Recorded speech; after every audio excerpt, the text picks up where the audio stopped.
DTV, el periodismo en el Congreso.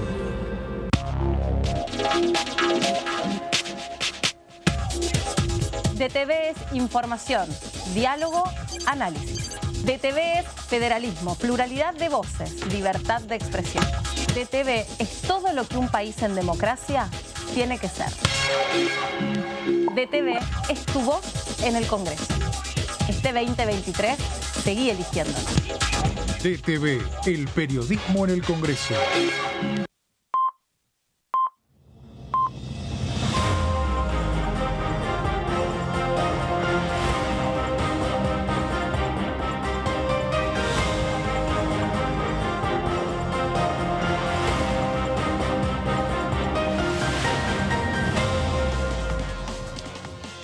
Hola, ¿cómo les va? Feliz arranque de semana. Acá estamos en vivo para poder contarles toda la información parlamentaria, todo lo que se viene para esta semana, con la posibilidad de mucha reunión de comisión y algunos temas que empiezan a enfilarse para poder avanzar con la agenda parlamentaria en un año que viene medio trabaduski por el tema de las elecciones. Esto ya lo sabemos y ya se podía anticipar. Hola, Mary, ¿cómo estás? Hola, Meli, buen día. ¿Cómo estás? ¿Todo bien? Bien. Bueno. Tenemos sesión finalmente el miércoles. Todo parece bastante encaminado, temario de sesión, así que después de 2 meses va a ser seguramente una jornada larga aprovechando todo lo que estuvo pasando. Lo que quedó pendiente, total.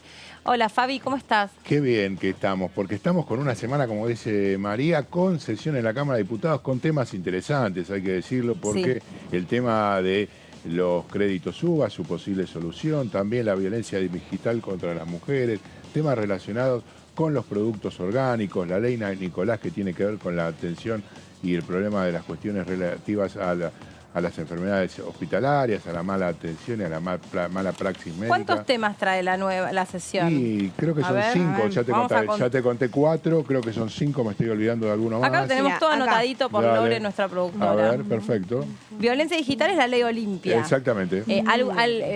Podemos ir actualizando de qué se trata cada proyecto, amén de que seguramente ustedes han hecho esto en un resumen de placas, pero medio como a grosso modo. La ley Olimpia en realidad es el caso de, o sea, Olimpia es el caso de una mexicana que se convirtió en militante de este tipo de violencia en su país después de que ella misma sufriera una traición por parte de su pareja, de quien era su pareja, y le subió material íntimo a las redes sociales y la colocó en un portal de consumo pornográfico, provocándole a ella una profunda depresión y muchas consecuencias en función de que claramente había sido todo sin su consentimiento.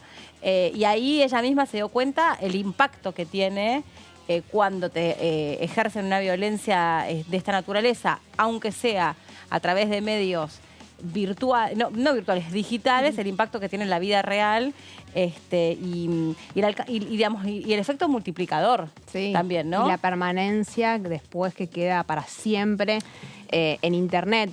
Puntualmente, a grosso modo, lo que el proyecto hace es incluir la categoría de violencia virtual, violencia digital, dentro de la ley de violencia de género.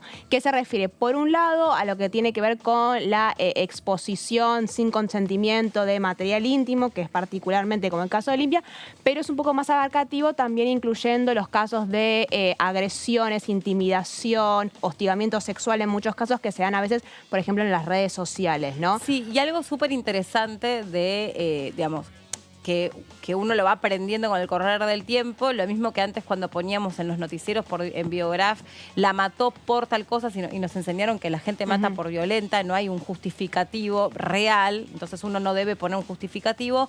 Está mal hablar de pornovenganza, claro. Que también es una cuestión semántica, pero que realmente hace al contenido de este tipo de delitos, porque cuando uno usa la palabra venganza es como si la víctima hubiera hecho algo para merecer... Estás avalando, digamos, de alguna manera con la misma palabra. Tal cual. Entonces hay que hablar de otro tipo de... Digamos, hay que tipificarlo de otra manera. Una forma de abuso sexual, porque después de todo te tomaron fotos o videos o lo que fuera y sin tu consentimiento se la dieron a terceros. Y aparte cuando vos le preguntás a Olimpia, porque yo le entrevisté, ¿vos qué sentiste cuando viste esas imágenes tuyas? Sentí que me estaban violando. Claro. O sea, concretamente o sea, lo que yo sentí, digamos, experimenté, después lo compartí con los psicólogos que me atendieron, lo que experimenta una persona que es violada. Una victimización elevada al infinito, digamos, Total, de alguna manera, total. porque la reiteración de las imágenes a través de cualquier medio Absolutamente. Y tenemos también el tema del tratamiento de los créditos UBA, que vamos a explicarlo después, pero trata de saldar una deuda que de alguna manera sostiene, entre paréntesis, todo el sistema político para definir la situación de gente que no puede seguir manteniendo el aumento constante de las cuotas hipotecarias, y de alguna manera ha llegado a un acuerdo, a haber un dictamen de mayoría que fue impulsado fundamentalmente por el senador radical Julio Cobos, y verá a luz, entiendo, porque va a haber quórum favorable este miércoles a la tarde en la sesión. Ahora seguimos con el temario de la sesión especial, pero nos llama Lu con el móvil porque nos va a contar todo lo que trae la agenda parlamentaria para esta semana. Lu, ¿cómo estás?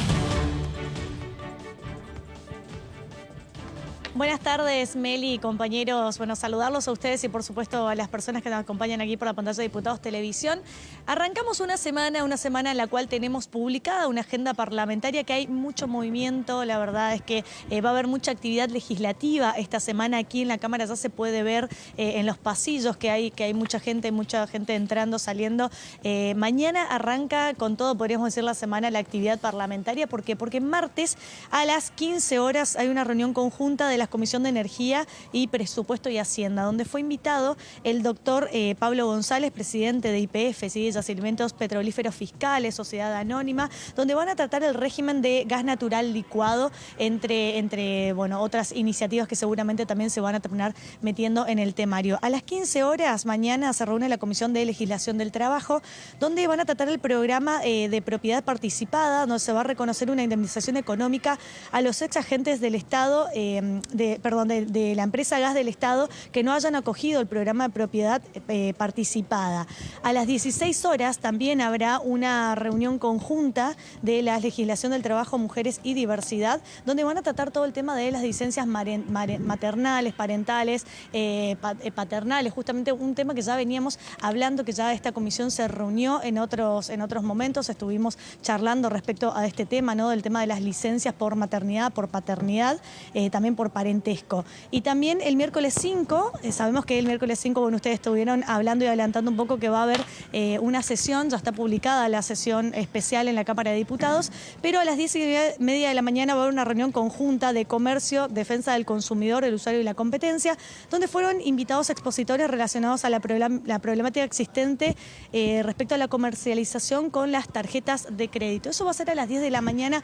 Habría que ver si realmente se lleva o no adelante esta actividad, porque también a las 10:30 de la mañana de ese mismo día está convocada la sesión de labor parlamentaria, donde van a tratar el tema del orden del día, cuáles van a ser las cuestiones de privilegios que se van a hablar, los temas sobre los cuales se van a tratar. Así que habría que ver si se termina suspendiendo o no la Comisión de Comercio y Defensa del Consumidor, que está prevista a las 10:30 de la mañana en conjunto, a la misma hora que va a ser la labor parlamentaria. ¿Pero por qué? Porque a las 12 del mediodía está previsto que se desarrolle esta sesión especial, donde van a tratar diversos temas. Era un poco de esperarse y sabido de que el temario, el orden del día, iba a ser un poco extenso para la próxima sesión, porque recordamos que la última sesión fue alrededor de hace aproximadamente 2 meses. Entre los temas que van a tratar, un poco ustedes lo estuvieron adelantando, que tiene que ver con este tema de modificar la ley que de alguna manera busca prevenir, sancionar y erradicar la violencia contra la mujer.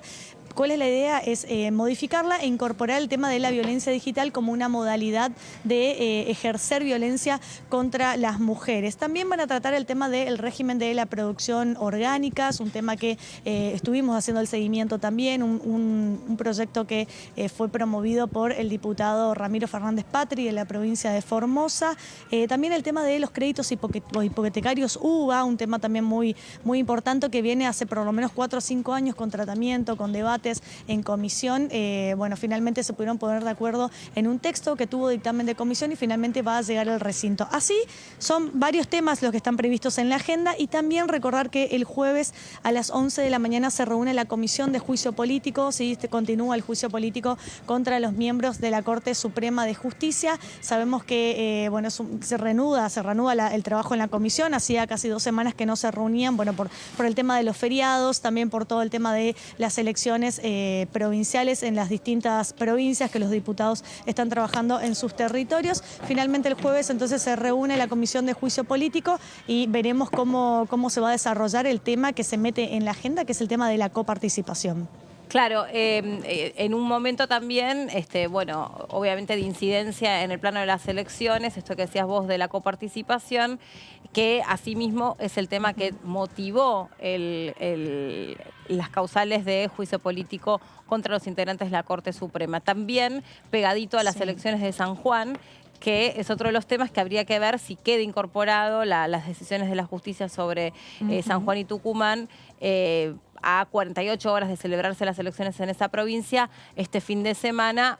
Algunos le echarán la culpa a ese fallo y también a la decisión que tomó en su momento Sergio Uñac de bajarse él como candidato y poner a su hermano. O sea, para algunos también él es responsable de este fracaso que tuvo la fórmula oficialista. Bueno, vamos precisamente, Lu, sobre ese último tema, el que vos planteás, el de la Comisión de Juicio Político. Si te parece, escuchamos ahora a María, porque ella resumió en placas lo que va a empezar a pasar ahora que se retoma la actividad en la Comisión de Juicio Político, y cuando vos lo dispongas volvemos, ¿te parece? Perfecto, dale compañeros, muchas gracias. Gracias, chau Lu. Bueno, Mary, contanos, ¿qué va a pasar este jueves? Bueno, vamos por etapas. El jueves se reactiva la Comisión de Juicio Político después de 2 semanas. Se terminó haciendo el día jueves en vez del martes porque ya estaba pautada para ese día que compareciera Juan Carlos Maqueda.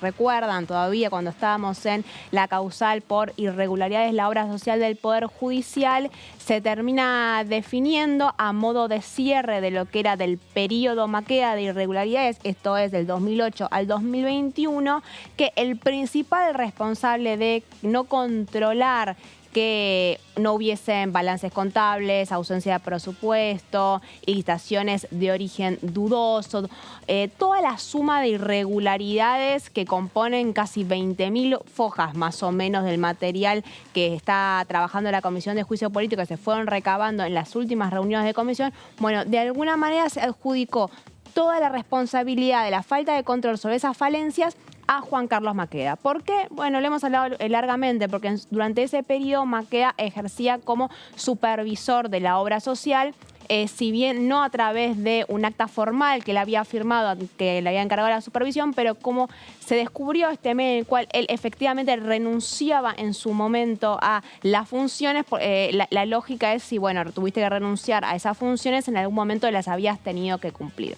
A modo de cierre de este periodo, en paralelo, a través de un trabajo de una subcomisión, se va a seguir investigando las irregularidades que fueron del 2021 al 2023, cuando ya estaba Maqueda no a cargo, y en paralelo la responsabilidad tal vez de los otros jueces de la Corte Suprema.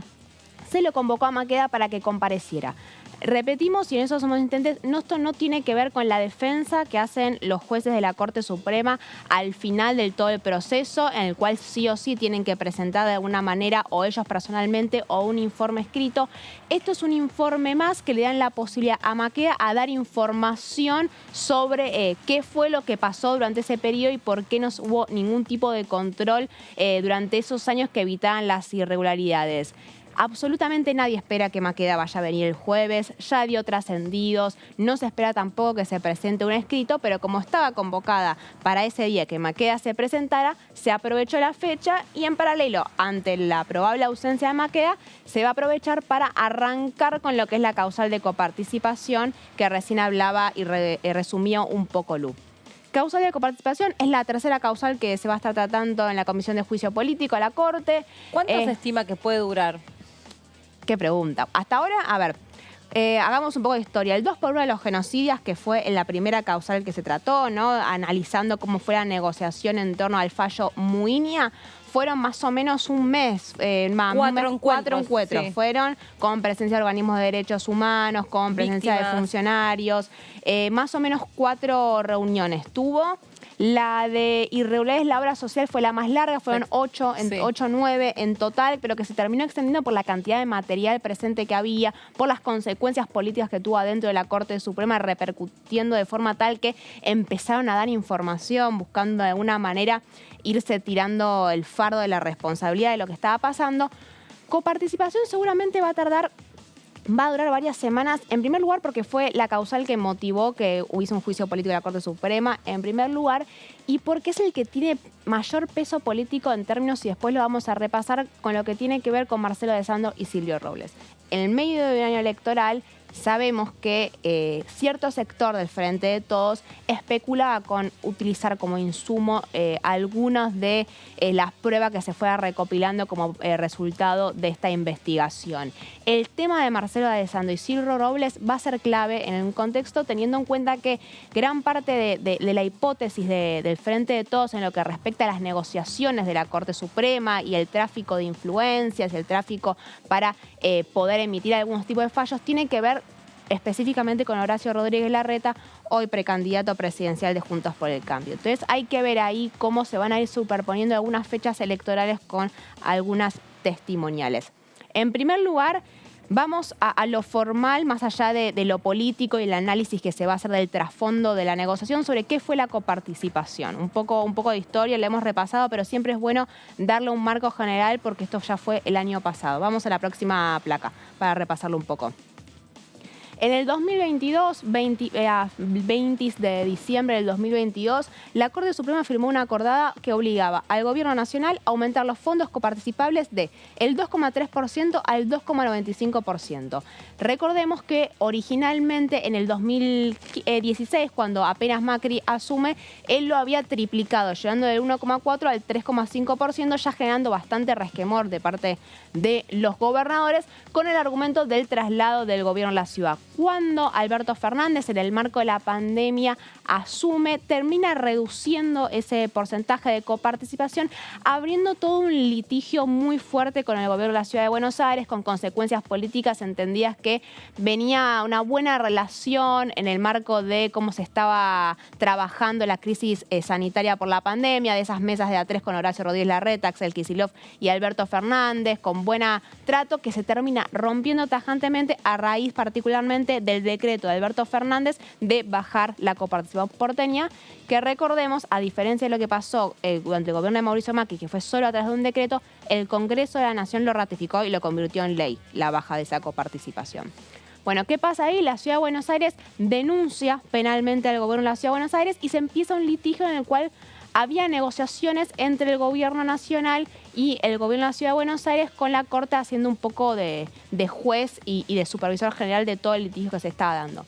Finalmente no hay resolución y la Corte no falla, porque lo que hace es emitir una acordada, es decir, que no se expide sobre el fondo de la cuestión, pero diciéndole, bueno, acá la Ciudad de Buenos Aires tiene razón y vos le tenés que volver a aumentar la coparticipación, en este caso al 2,95%. Es una acordada medio rara porque de alguna manera anticipa lo que va a ser el fallo final. Ya le aumenta el porcentaje. Si hubiese sido una acordada que de alguna manera que hubiese querido mantener el status quo, hubiese sido de otra manera. Pero la realidad es que ya anticipa lo que va a ser el fallo. Bueno, ahí lo que te dicen es, fue un punto medio porque no le dan lo que pedía la Ciudad de Buenos Aires, pero no lo dejan lo que lo había bajado el gobierno nacional, sino lo que lo dejan un punto más o menos intermedio, porque la realidad es que no lo suba a 3,5%, lo dejan 2,95%. Bueno, pero ya está fallando sobre el fondo. Sí, exactamente. Sí, es que le corresponde más. Claro. No, y que ahora la pregunta es, ¿de dónde salen estos números? Claro. Los testigos que van a venir van a tener que ver con eso, porque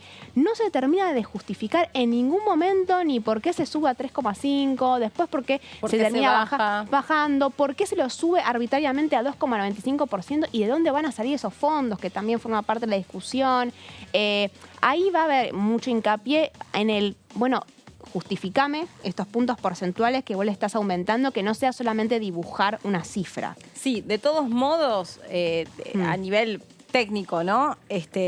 La Comisión de Juicio Político no puede ya opinar sobre ese fallo, sino lo que puede es decir, ese fallo fue negociado porque había otro interés.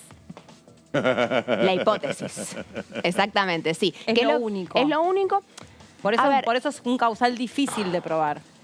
¿Te acordás al principio de todo cuando nos enteramos de que iba a avanzar el juicio político a la Corte Suprema? Se dio una discusión fuerte en términos de si podía discutir el contenido de los fallos o no.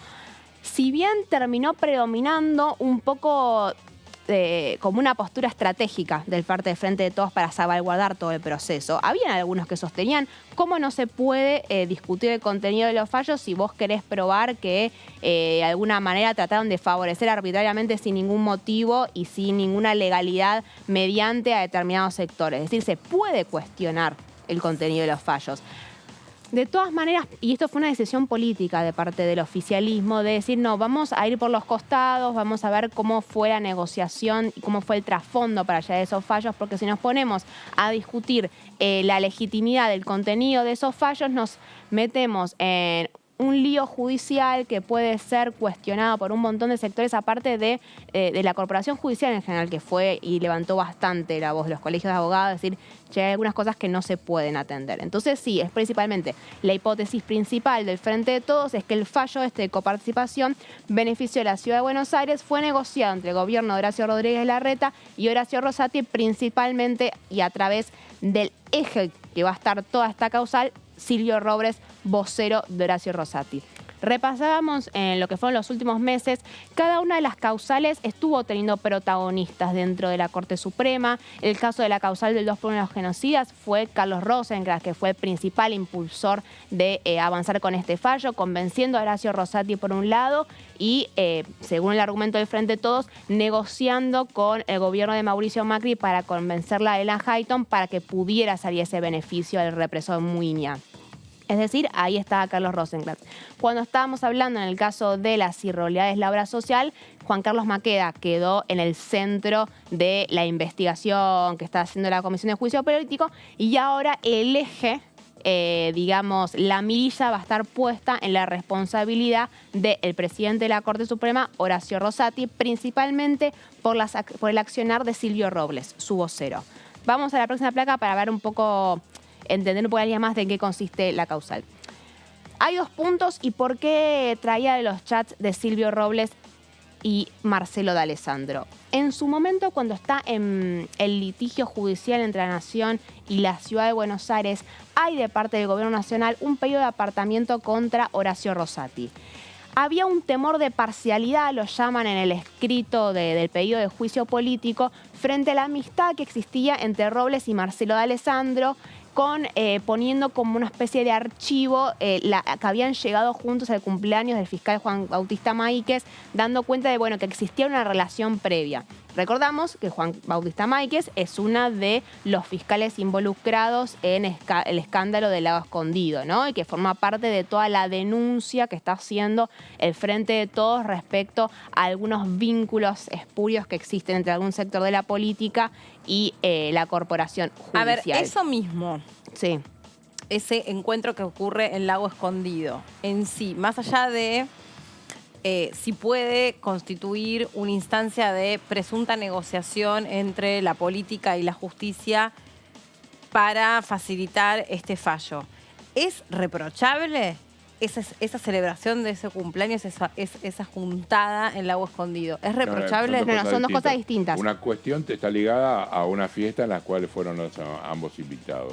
La juntada en Lago Escondido corresponde a una invitación que hace una persona conocida de Lewis que tiene acceso a la estancia, sí, en la cual coinciden principales directores del principal medio argentino, de medios de comunicación, jueces que han sido favorables al medio de comunicación, el D'Alessandro que participa en ese viaje diciendo que solamente lo invitaron y que cómo no puedo ir a festejar tener una fiestita de Por una eso, pesca. ¿es reprochable? Y si vos en principio, lo que está claro que es reprochable es que los gastos que emitieron todos los funcionarios son posteriores a la ejecución del acto. O sea que hay una dádiva. ¿Ok? O sea, falsificaron, hasta ahora está aprobado, facturas en función de los gastos que tuvieron para ir. Supuestamente pagando un viaje en avión, que habían comprado un boleto, cuyos boletos fueron emitidos con posterioridad al hecho. Con lo cual, tenés a alguien que te está pagando un viaje y es un funcionario de una empresa que está siendo beneficiada en muchos casos por fallo de los mismos jueces. Entonces, el conjunto de actividades que desarrollan, indudablemente sí, que es reprochable desde el punto de vista judicial, desde el punto de vista político no cabe duda, digamos. Claro, sí, y desde el punto de vista de lo que concierne a la legitimidad de un acto que ejerce un funcionario público, me parece que también. Sí. Eso de todas maneras tiene un camino judicial Claro, más allá del político, pero que no afecta particularmente lo que es la causal del juicio político. Porque el juicio político es a la Corte Suprema, están ellos en el banquillo y como decía Fay, son dos cosas distintas. Otro tiene que ver con el cumpleaños de hace un año en un hotel en el cual aparecieron llegando juntos Marcelo D'Alessandro y Silvio Robles. Ya en ese momento estaba el litigio por el tema de la coparticipación y por eso dicen, no puede estar interviniendo Horacio Rosati en una causal si su principal vocero y mano derecha aparece juntos en fiestas de cumpleaños con un funcionario del gobierno de la Ciudad de Buenos Aires. De todas maneras, obviamente, este pedido de apartamento, la Corte Suprema lo rechaza. Y cuando lo rechaza, un año después se filtran chats entre Marcelo D'Alessandro y Silvio Robles, en el cual el propio Robles le dice, respecto a que habían rechazado la recusación de Rosati, espero que haga sacar en los medios de comunicación que esto fue el fallo Robles. Entonces, un poco la estrategia del Frente de Todos frente a esta causal va a tener que ver con probar o de alguna manera... Sí, de alguna manera probar, lo que es siempre muy difícil, la relación existente previa entre Robles y D'Alessandro que hace todo más oscuro, como fue la negociación para que saliera este fallo. La otra pata, porque tiene varios, este es el eje político más importante. Después está la discusión en torno a cómo afectó al federalismo y la distribución de los recursos en las provincias. Después también está el eje de la discusión sobre si le corresponde a la Corte Suprema interferir en decisiones que le corresponden tal vez al Poder Legislativo, porque recordemos que esta fue una decisión que después se aprobó en el Congreso de la Nación. Y también se cuestiona digamos, cómo se llega a obtener estas pruebas. O sea, cómo se llegaron a los chats. Bueno, eso fue al principio de todo, ¿te acordás? Cuando viene el Ramos versus Ramos del juez Ramos Padilla con el juez Ramos, que los dos tienen interpretaciones totalmente distintas respecto a si se puede utilizar los chats como prueba o no. El caso del juez Ramos sostenía que su origen legal debido al espionaje, o sea, debido al espionaje legal, no lo permitía y no lo habilitaba para darlo como prueba. En el caso de Ramos Padilla dice que sí, que corresponde continuar investigando porque no hay ningún tipo de prueba que la filtración de estos chats sean producto de espionaje ilegal cometido por parte del Estado, de alguna manera. Hubo una discusión muy fuerte en su momento. Se terminó resolviendo el principio de todo el juicio, de la investigación del juicio político, porque hacía el puntapié inicial de todo el proceso, ¿no? Recordemos que el juicio político empieza con los chats. Se conocen los chats y unos días después Alberto Fernández anuncia que va a avanzar con el juicio político. Sí, que se dice que fue un hackeo contra el teléfono de D'Alessandro, sí, por una supuesta denuncia de robo de línea. Exacto. Por el que no era el titular. Esto lo demuestran los peritos informáticos. Digamos, una cosa sería una filtración, un leak, y otra cosa sería un espionaje ilegal, o sea, usar los recursos del Estado para chupar información de los teléfonos de los funcionarios y usarlo para armar causas judiciales. Claro, también, exacto, ¿no? Sí, y aparte, en definitiva, también ahí estás bajando un mensaje por elevación. Digo, lo que subyace después, o sea, si vos sos un funcionario y vos sabés que nada más ni nada menos que al funcionario de seguridad, al máximo representante de la seguridad del gobierno de la ciudad, le chuparon el teléfono, le hackearon las conversaciones, ¿qué le espera el resto, no?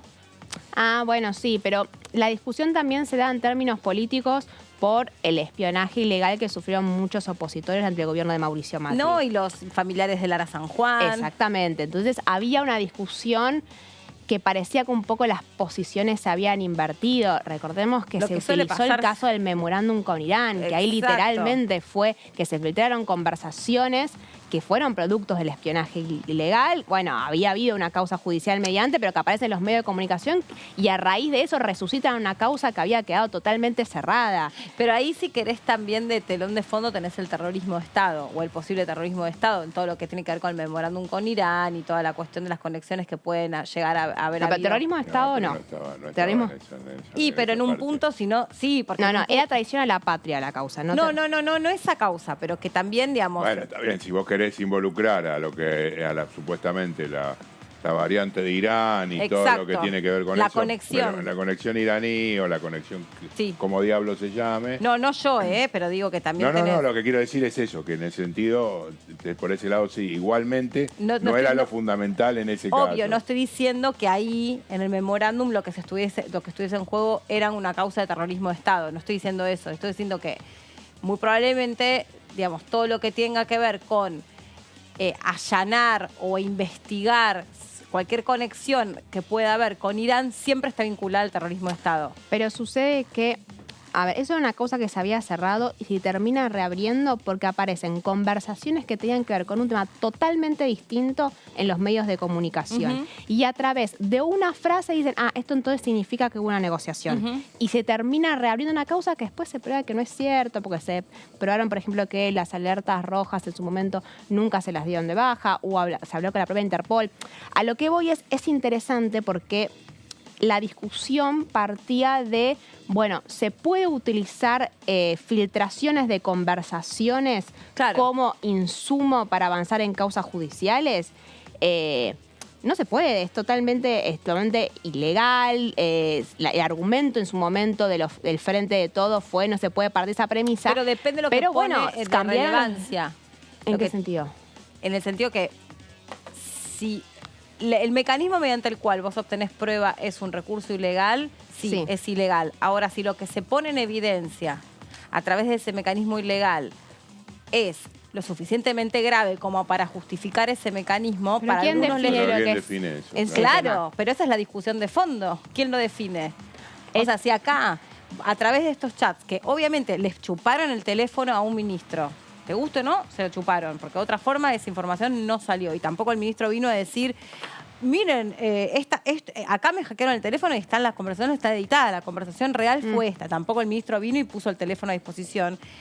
Si el telón de fondo de esos chats es una situación donde hubo un tráfico de fallos, es tan grave el tráfico de fallos que te queda chico el recurso mediante el cual vos pescaste esa información. Ahora, yo con eso creo que voy a disentir. Igual no estoy invirtiendo una opinión, No, me pareció que sí, en el sentido de justificar el hecho de utilizar una información ilegal para evitar un mal mayor, digamos.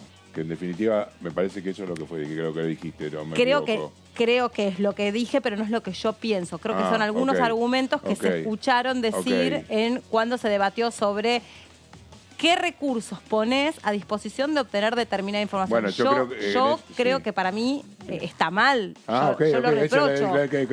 No me había quedado O sea, claro. si no estamos justificando el espionaje ilegal. Claro. O sea, los sótanos de la democracia, digo, está mal, no se puede hacer. Lo hacen, sí, lo hacen. No, porque hay unos que justamente, vos ves los mecanismos que utiliza de investigación, de ellos, cuando se hablan siempre, lo ves en las películas de televisión, en la serie televisiva. Pero este tipo va a poner una bomba, entonces le puedo hacer cualquier tipo de jugarreta, cualquier tipo de tortura, digamos, de función. Exacto. O sea, avala. Sí, el fin del Estado de Derecho con el argumento de... claro, exactamente. El mal menor. Exactamente. Igual es interesante, y vuelvo a lo mismo, porque el Frente de Todos, que había tenido una postura muy tajante en este sentido ante el gobierno de Mauricio Macri, cuando fue el momento de los chats de Robles y Alessandro, que si bien el origen es distinto, porque después se probó que había habido un hackeo privado, no es que había sido el propio Estado el que lo había espiado, decían, nosotros nos enteramos de esto por los medios de la comunicación, sería una irresponsabilidad política que no lo trajéramos acá a discutirlo. Entonces, bueno, tiene que ver obviamente con la lógica de los reacomodamientos en base a decisiones políticas sobre a quién se está buscando investigar, a eso quiero decir. Y todo esto que estamos discutiendo acá va a volver a explotar cuando vengan Silvio Robles y Marcelo D'Alessandro. Porque la conversación y la discusión no se saldó en esa instancia de la primera etapa. Para que quede claro, porque por ahí pareció que en la manera en la que yo ordené mis frases, parecía como que yo estaba a favor o en contra de una... Yo lo que digo es que todo esto se escuchó, se debatió, toda esta cuestión que algunos justifican la práctica del ejercicio ilegal de las escuchas, porque lo que está puesto ahí en resguardo es la seguridad máxima de todos Claro. los que habitamos el suelo Sí, sí. argentino. Sí. Por ejemplo, en un eventual caso de terrorismo de Estado, te dicen, bueno, la verdad que yo a determinadas personas, los servicios de inteligencia, le pinchan los teléfonos, porque en realidad si lo que está detrás es un posible atentado a un objetivo judío, a un objetivo judío en la Argentina, está justificado. Yo, Melina, pienso que no, que está mal, que no se debe, pero que toda esta conversación formó parte de, che, ¿y por qué le hackearon el teléfono de Alessandro? ¿Y cómo sé yo que se hackeó fue por Bueno, parte de supuestamente hay privados? es no- una persona privada, digamos, un individuo que está capturado, que está en la justicia, Que está identificado. que no pertenece a los servicios de seguridad y no tiene ninguna vinculación política con el caso, digamos. Después Es un la terreno procura- pantanoso. ¿Cómo? Es un Claro, terreno claro, pantanoso claro. porque después la política puede utilizar esto filtrado para avanzar por su parte. Si bien esto no es, a ver, de vuelta, otra cosa que no dijimos, no es una causa judicial esto. Claro. Esto es un juicio político. Claro. Entonces, nosotros no estamos avanzando, es el argumento también que tiene el oficialismo. Esto no tiene que ver como cuando estábamos en la justicia y nos ateníamos a las normas de la justicia. Esto Claro. es un juicio político con sus propias reglas que están estipuladas en el reglamento de la Comisión de Juicio Político. Lo podemos utilizar porque es información de interés público que aparecía en los medios de comunicación. Si esto fuera un juicio digamos, en el marco del Poder Judicial, no lo podríamos hacer. Sí podemos hablar en el sentido porque nosotros no tenemos responsabilidad en el sentido de enjuiciar a nadie, simplemente. Solo los podemos expulsar por considerar que hubo mal desempeño en las funciones. Cerramos esto, igual Muy bien. cuando más o menos se está calculando después del receso de invierno que van a venir Silvio Robles y Marcelo de Alessandro, así que todo esto que estamos discutiendo después del receso de Se va a invierno reavivar. va a Se va a explotar. reavivar. Sí, va a girar principalmente en torno a eso, porque aparte, Yo no me olvido, perdón, no recuerdo mal que está Ilade, uno de los diputados que acá, yo hago así porque siempre se sientan ahí, no, No, yo tengo la culpa. Igual yo tengo la culpa, no hay no, problema. que es el que sostuvo que para él estaba justificado en algunos casos las escuchas No, bueno, la discusión no es o no sé las si estaba. pinchaduras. A ver, la discusión. No quiero decir tampoco una cosa que no fue así. No, la discusión pasa por lo que decía recién Mary, me parece, en función de si efectivamente es una cuestión que fue involucrada en la justicia porque se tomó de manera ilegal y además, o no, y por otro lado se involucran, porque además está la otra cuestión, que no están jugando políticamente, sino que no es un juicio penal, digamos, sino desde el punto de vista político, que son dos cuestiones distintas.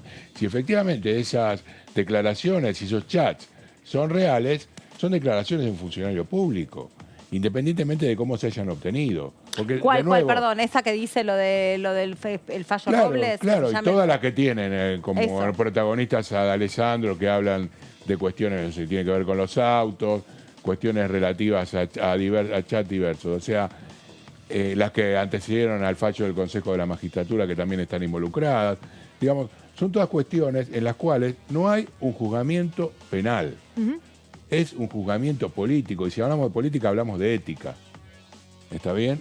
Y hablamos Sí, de en ética. lo legal también.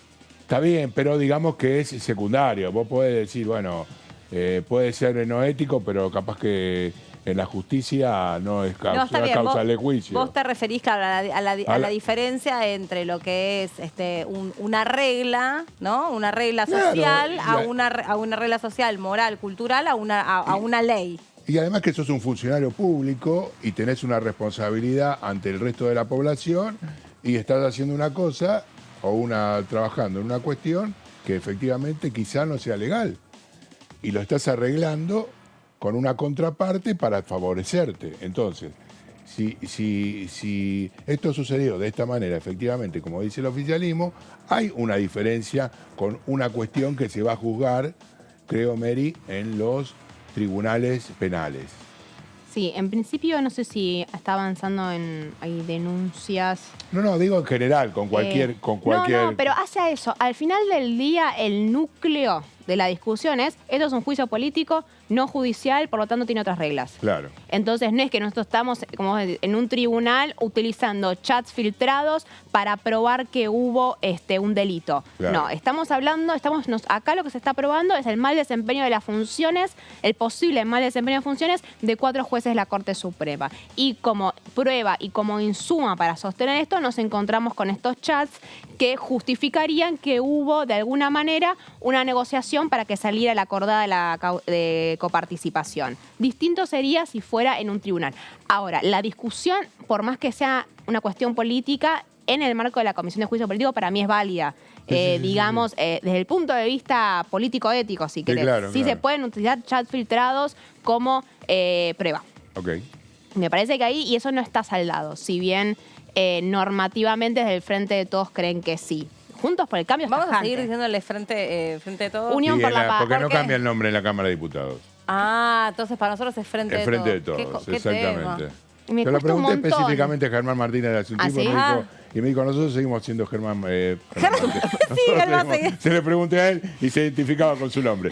Pero más allá de Qué eso. bueno, porque si no estaríamos hablando de que necesitaría atención de otro tipo. Porque si no se autopercibe como Germán Martínez, ya estamos. Claro, en- claro. en No, cualquiera. pero bueno, nada, sigue llamando en la O sea, Cámara.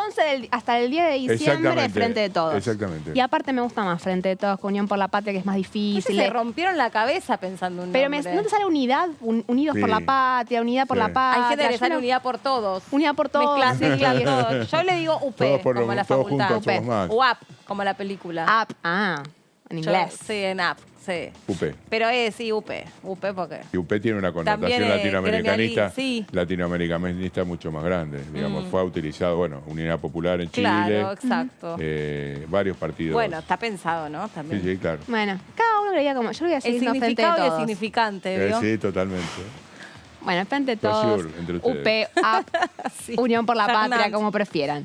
Esa es la hipótesis. Y ya para cerrar, que nos hizo un poco largo, testigos. ¿Quiénes van a ser los que van a venir A el ver. jueves a las 11 de la mañana? Horacio Díez, que es el subprocurador del Tesoro, ya había venido en el marco de otra de las causales. Va a estar Joaquín Alperovich, que es el titular de la Unidad de Análisis Económico de la Corte Suprema de Justicia.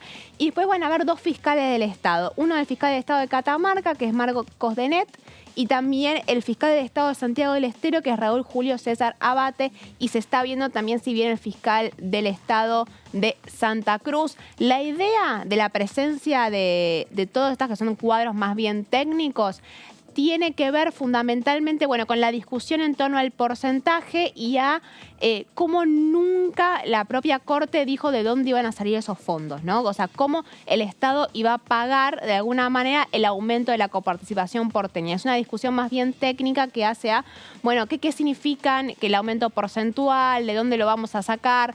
Va a ser en esos términos. Es una primera tanda.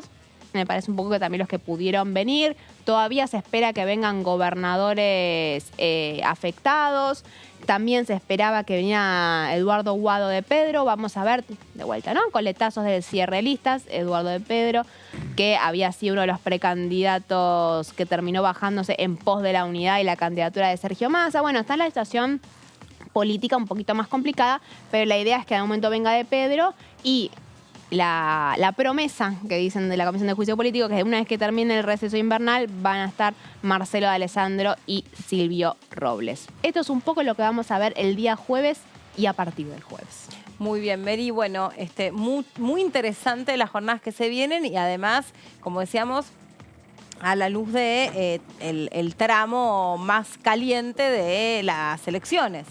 Sí, Entonces claro, esto que elecciones- siempre termina Bueno, digamos, y- gravitando. Y hablando de elecciones y de Corte Suprema, que es el tema que nos trae a colación la comisión que va a funcionar el próximo jueves, por supuesto, como vos bien decías hace unos minutos, Meli, lo que tiene que ver con los resultados en la provincia de San Juan, en las cuales hay responsabilidades repartidas, ¿no? Allí, desde el propio oficialismo en la provincia, el diputado José Luis Gioja le recriminó hasta último momento a Sergio Uñac, el actual gobernador, su tosudez en cuanto a la presentación de la candidatura que iba a ser observada. Por otro lado, el fallo de la Corte, la acordada aquel martes previo a la jornada electoral del domingo siguiente, en el cual decía que UNIAC no se podía presentar, y nuevamente el gobernador que decide hacer las elecciones sin el cuerpo principal. De esta manera, todo lo que tenía que ver con las intendencias, los departamentos, los cargos menores, ya fue votado en aquella jornada. Y a partir de allí, lo único que quedaba por definir era el cargo de gobernador. Bueno, de alguna manera, creo que está el reproche también, por un lado, de haber escindido las dos candidaturas, a diferencia de lo que pasó en Tucumán, donde Juan Mansur decidió posponer la votación completa, o sea, no ir por los cargos municipales o secundarios de alguna manera ese mismo domingo, sino dejar todo atado y en un paquete para ser votado al mismo tiempo en el mes de junio, porque estaba pactado para el mes de mayo. Y de esta manera, bueno, de alguna manera las consecuencias la vivió UNIAC porque terminó no teniendo a los intendentes y sin que alguien traccionara su voto.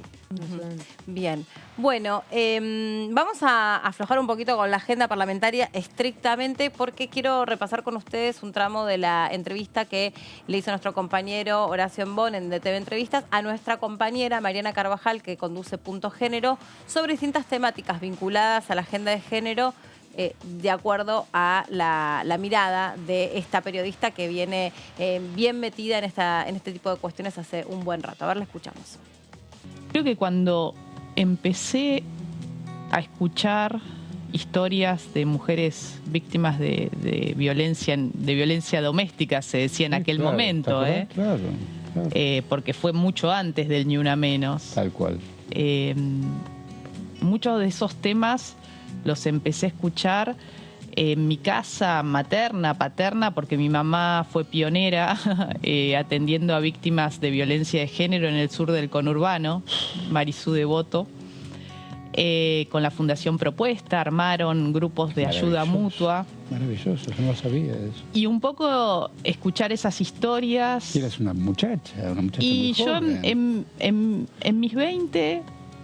que empecé a trabajar en Página 12, que Sí, entré como claro. becaria estudiando en la universidad y después quedé, y ahí estoy todavía. Qué bueno. Y empecé a escuchar esas historias y empecé a vincularme con el activismo, el movimiento de mujeres. Y creo que cuando empezás a ver la desigualdad, porque la violencia de género es la otra cara de la desigualdad hacia las mujeres por su condición de ser mujeres, es muy difícil no verla. Y como periodista, cuando empezás a ver cosas que no se comentan, querés contarlas. Y creo que hubo algo de eso. Ese es el oficio. Exacto. Ese es el oficio. Miro y cuento, miro y cuento, miro y cuento. Y creo que hubo algo de eso, de empezar a ver las consecuencias de la criminalización del aborto, las mujeres que no podían acceder, jóvenes y pobres, a las ligaduras de trompa en aquel momento que no había anticoncepción quirúrgica. Empezar a contar esas historias, la discriminación por la orientación sexual, por la identidad de género. Y esas historias no me soltaron más. Bueno, es muy relevante y muy importante, además con, digamos, ese testimonio de Mariana respecto de estas historias vinculadas a, es verdad, lo que antes se decía, ¿no? Hablábamos hace un instante nada más sobre la cuestión semántica, la violencia, uno ya le queda viejo, ¿no? Pero pensar en violencia doméstica u otras maneras de referirse a este tipo de crímenes pasionales, también mal llamados, y que luego todos entendimos que no había que referirse de esa manera. La gente, me parece que el Parlamento tomó, Sí. sin lugar a dudas, un brazo muy activo de todas estas consignas que se iban empezando a escuchar, sobre todo de mano de algunas periodistas, y pudo ampliar mucho la agenda, y por supuesto que falta, y parte de lo que falta tiene que ver con la agenda de cuidados que en un rato vamos a estar desarrollando. Hago un pequeño paréntesis porque los quiero llevar a una muestra que está aquí funcionando en el anexo, que tiene que ver con distintas cuestiones vinculadas a la sostenibilidad. Ahí también está Lu con el móvil para poder ayudarnos a recorrerla y descubrirla juntos. Lu. Meli, bueno, nos volvemos a encontrar aquí nuevamente en el anexo de la Cámara de Diputados. Como bien decís, seguramente a mis espaldas pueden ver que hay, ciertos material reciclable, residuos, carteles con ciertas, con algunas, podríamos decir, enseñanzas o algunas cuestiones que tienen que ver con la educación ambiental. Claro. Sí, consejos, ahí está, no me salía la palabra acá, Sergio me ayudó. Consejos era la palabra respecto a cómo cuidar el planeta, cómo cuidar el ambiente. Es una exhibición que los invitamos a todos a venir a recorrer aquí en el anexo de la Cámara de Diputados, que tiene que ver con la democracia y el cuidado ambiental, ¿no? Todo lo que pasó a lo largo de estos 40 años de democracia en materia ambiental, en materia de cuidado del medio ambiente, en conservación de las especies, de la diversidad, de la biodiversidad. Bueno, todo eso está exhibido aquí en este pasillo del anexo. Uno de los principales objetivos de esta muestra, podríamos decir que promueve poner en valor los logros y el avance de la agenda legislativa de los 40 años de democracia, como decíamos, todo en relación a esta agenda normativa y ese material. Exacto, a la medioambiental. En materia ambiental, en materia ecológica, todo lo que se logró y se conquistó a lo largo de estos 40 años.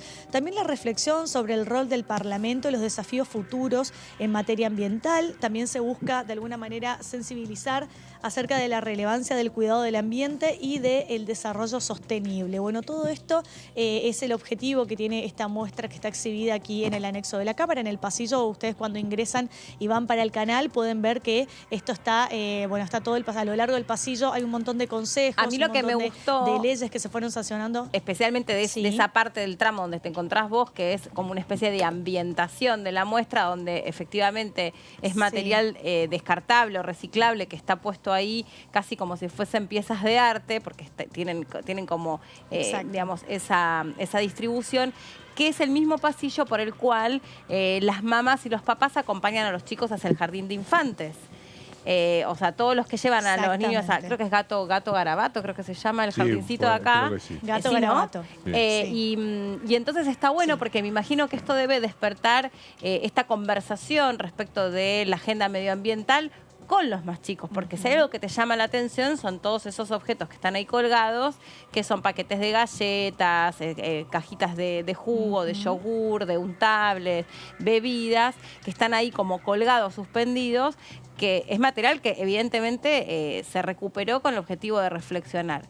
Y también pensaba en estos 40 años y todo lo que falta, ¿no? Pero hemos empezado por lo menos, a problematizar la cuestión del medio ambiente y a instalar, sobre todo con los jóvenes del medio ambiente, con la Comisión de Diputadas y Diputadas que van con estas temáticas a los encuentros internacionales, la inmensa cantidad de incendios que hemos tenido aquí, que nos ha llevado a reflexionar sobre las consecuencias de afectar, por ejemplo, lo que estamos viendo, la biodiversidad, la cuestión de la ley de humedales, la responsabilidad extendida, pero ahí, mira, estamos viendo o estamos haciendo un repaso, Lu. Vos estás tapada ahora con imágenes, con lo cual digo, porque para que a Sergio no le agarre un patatús, que vos podrías repasar cuáles son esas leyes que sí se lograron para poder también, digamos, reflexionar sobre esto. Uno siempre se queda con lo que falta, que es verdad que falta un montón, pero también se ha podido hacer mucho. Meli, si te parece, es verdad. Si te parece, les voy contando un poco cuáles son las leyes que están aquí publicadas. Tenemos la 27.279, que es de presupuestos mínimos de gestión de envases y fitosanitarios vacíos. La ley 25.916, que establece presupuestos mínimos de protección ambiental para la gestión integral de los residuos domiciliarios, sean estos de origen residencial, urbano, comercial, asistencial, sanitario, industrial o institucional. También tenemos la 25.612, de presupuesto mínimo de protección ambiental sobre la gestión integral de residuos de origen industrial y actividades de servicio. La 24.051, que regula la generación, manipulación, transporte, tratamiento y disposición final de los residuos peligrosos en los ámbitos de competencia estipulados por la ley. ¿Sí? El actual modelo de producción y consumo provocó la emisión de una gran cantidad de sustancias tóxicas en el ambiente, generando graves consecuencias en nuestra salud y el equilibrio de los ecosistemas. Estas son, Meli, algunas de las leyes que están aquí publicadas. Imagínate que a lo largo de estos 40 años tenemos un montón de leyes de protección ambiental y que todavía falta. Y me gusta reparar en esto que decías de los niños que atraviesan por aquí con sus padres, con sus madres, porque de hecho la entrada al jardincito está enfrente del pasillo donde están publicadas todas estas leyes y claramente como son niños estas cosas llaman la atención, ¿no? Podemos ver todos estos productos que están colgados como paquetes de galletitas, jugos, pasta dental y demás, que a los niños les llama la atención y se presta ese diálogo, esa charla para empezar a generarles desde tan pequeños el tema de la conciencia ambiental. Bueno, lo importante de esta jornada también y de este desafío es plantear el tema de la agenda parlamentaria, la agenda legislativa, siempre con una visión que tenga que ver con el ecosistema, que tenga que ver con el ambiente, con la protección de lo que son los humedales. Recordemos la preservación y sobre todo la ley de humedales, que fue una ley que se discutió en comisión el año pasado y que bueno, finalmente todavía no pudo llegarse a meter en lo que es el temario del orden del día para ser tratado en el recinto, pero que claramente que es una ley que genera mucho interés por parte de la sociedad, ¿no? Este tema de la conservación, el cuidado de las especies, más allá de que hace un año atrás vimos cómo se prendieron fuego muchísimas hectáreas de campos en Corrientes donde murieron muchísimos animales, se perdió mucha vegetación, es decir, todas las consecuencias que trae el no cuidado del ambiente, el cambio climático, exactamente. Es que yo pensaba también... A ver, en otros parlamentos del mundo, los partidos ecológicos, los partidos verdes, realmente son partidos muy fuertes que llegan con consignas muy importantes. Aquí siempre los partidos verdes o los partidos ecológicos no verdes, no verde aborto, verde ecológico, en realidad siempre son los que no los vota nadie, ¿no?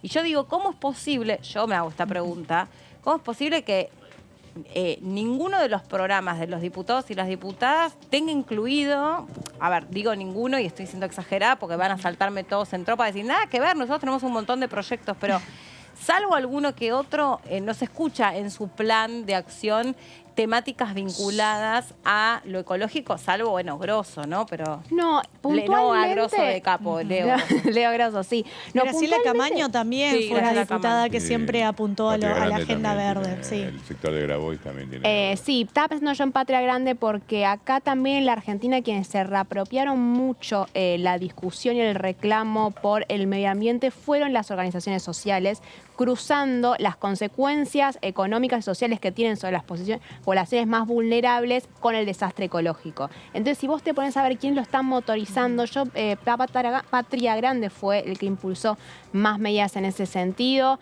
Desde, uno tiene Leo Grosso con Leo Medales, pero puntualmente Patria Grande estuvo detrás. La ley de envases también es Patria Grande. Todo lo que tiene con el reciclado. Sí, inclusive a nivel de países, digamos, ¿no? También hay una discusión en la cual, bueno, a nivel nacional quizá no está tan extendido, pero a nivel de países estuvo la propuesta, porque la deuda ambiental... Del bono ecológico. Claro, pero la deuda ambiental es de los países del primer mundo, justamente con la región del sur, específicamente con América Latina, el desarrollo, todo lo que tiene que ver con la falta de oxígeno, eso fue generado por los países del primer mundo. Entonces es hasta, uno diría... cómico el hecho de que los partidos verdes estén en esos lugares, como vos bien decías, y de alguna manera los principales deudores, provocadores son justamente esos países y nosotros somos acreedores. Llegó a haber una propuesta hace 3 años del ministro de Ambiente, Juan Cabandier, de pagar la deuda a través de la forestación. Alberto Fernández también lo propuso. Bueno, es la misma propuesta. Es la misma propuesta, sí. Sí, Lu. Exactamente, y también marcar lo que es la agenda ambiental y la agenda verde en el mundo, ¿no? Como por ejemplo lo que se trata en Roma, en Río de Janeiro, en Estocolmo, entre otros más, como así también los hitos de la agenda legislativa ambiental en los 40 años de democracia recuperada para siempre en nuestro país, ¿no? Tiene que ver con todo este tema de la gobernanza global, problemática medioambiental, el desarrollo sostenible, el cambio climático, la contaminación, la biodiversidad, bueno, y distintos distintos temas que tienen que ver con esta agenda verde, con esta agenda ecológica. Por eso reitero, Meli, los invito a todos que pueden venir a ver aquí esta exhibición que está en el pasillo del anexo de la Cámara de Diputados, a interiorizarse un poco sobre todo el material legislativo que se logró conquistar a lo largo de estos 40 años de democracia y todavía todo lo que queda por hacer, lo que queda por seguir luchando, lo que queda por seguir legislando y sancionando en materia ambiental y ecológica. Bien, Lu. Bueno, gracias por acercarnos esta propuesta y también felicitamos a todos los que trabajan porque uno siempre los ve que están acomodando y que se pasan horas y que están con la tanza, con el taladro ahí, así que es destacable. Gracias, Lu. Ahora en un ratito volvemos Listo, con vos gracias. cuando lo dispongas y con nosotros también porque vamos a hacer una pausa, ¿les parece? Sí. Vale. Hacemos una pausa cortita y ya venimos.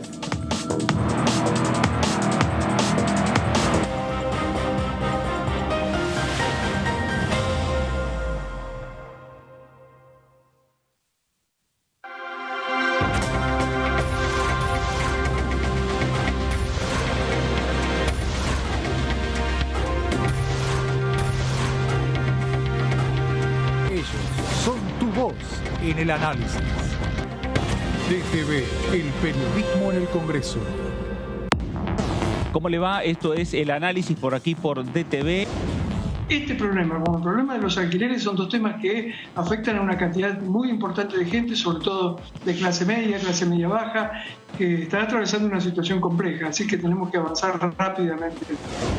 No entro a juzgar esto de la conveniencia económica, no, los propietarios, ante la posibilidad de no poder hacer ajuste de alquileres, no ponen en oferta los departamentos, las viviendas.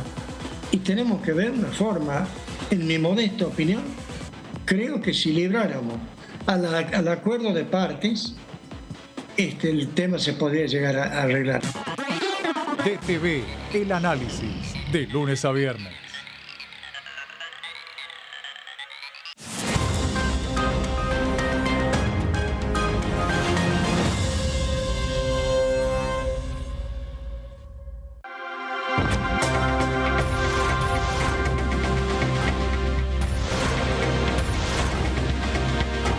Ellos son tu voz en DTV El Resumen.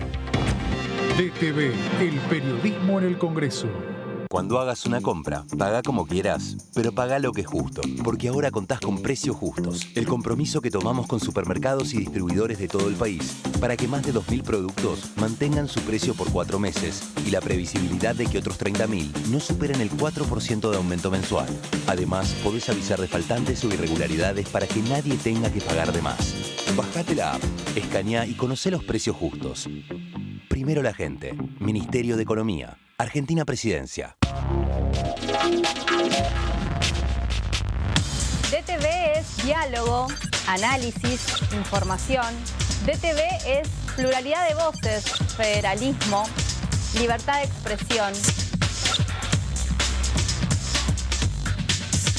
DTV es todo lo que un país en democracia tiene que ser.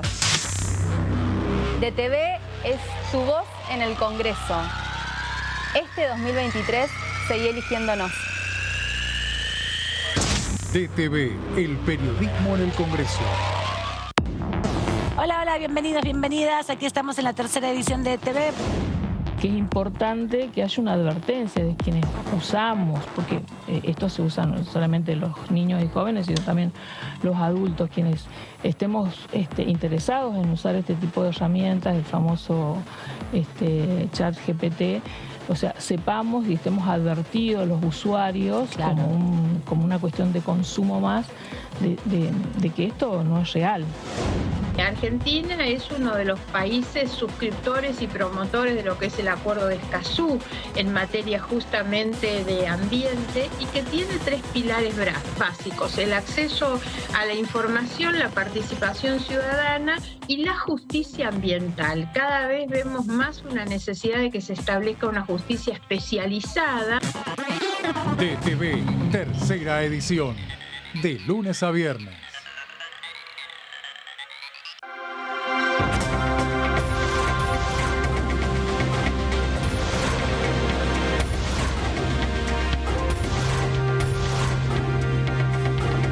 Ellos Son tu voz en la primera edición.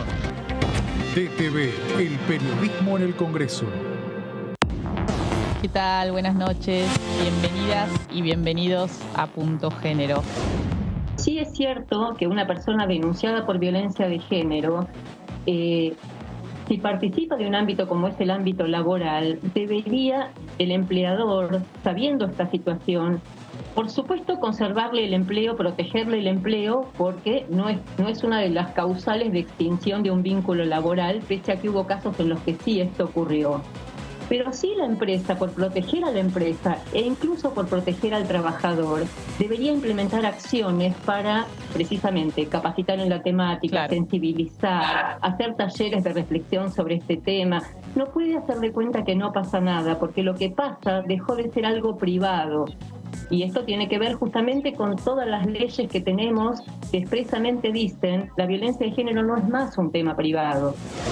En Argentina la pobreza de 10, 7 son mujeres, ¿no? Esto que también se habla de la feminización de la pobreza o que acceden a trabajos más precarios, ¿no? O con menos franja horaria, más informales también, ¿no? Entonces, bueno, eso es lo que hace precisamente que este costo además tenga ese extra. Además, un costo que no podemos elegir, de decir, bueno, un mes no lo hago a este gasto. Punto Género, lunes, 23 horas.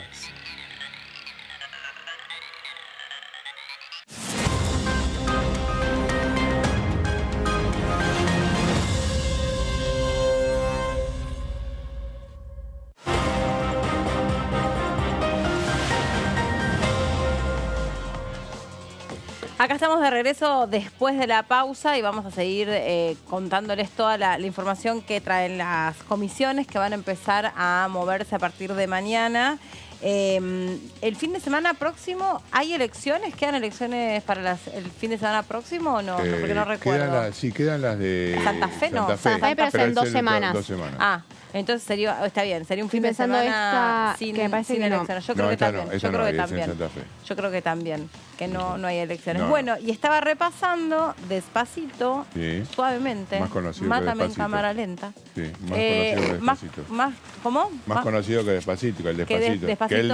Que el Despacito. El Despacito. Así se la dice, esa es la frase. Cuando alguien hace algo o más sabido que el Despacito, ¿no? De Fonsi.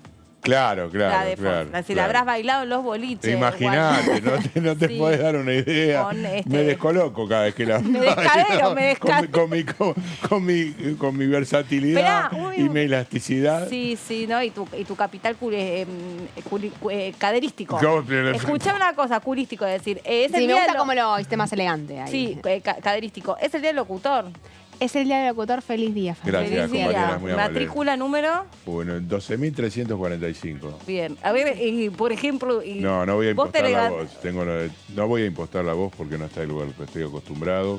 Un locutor actual tiene que hacer todo lo contrario. Exacto. O sea, en estos momentos, en las escuelas de locución de la Nación, cada uno tiene que hablar como habla normalmente, sin engolar, sin impostar. Y transmitir. ¿Viste cuando te hacen probar el audio? No hay que hacer eso. No hay que hacer eso. No. Cuando probás el audio tenés que probar como si hablara normalmente. Vos tenés la voz medio, como se dice, cascada. Sí, pero no me la casqué fumando ni nada por el estilo. La Gata Varela. Sí. No tengo la entonación de ella ni la tendría nunca. Pero ¿grabaste sí, efectivamente. publicidades? No, muy poquitas, algún par, no muchas. Sí. Mi carrera, como les conté hace poquito, es relativamente corta a pesar de mi sexagenaria, o algo como se diga. Pero no, la verdad que un saludo a todos los colegas, que los hay muy valiosos. Y uno tiene muchos días para festejar, este es uno más. Me parece que perfecto. Hay que festejarlo acá trabajando, como hacían con los papeles.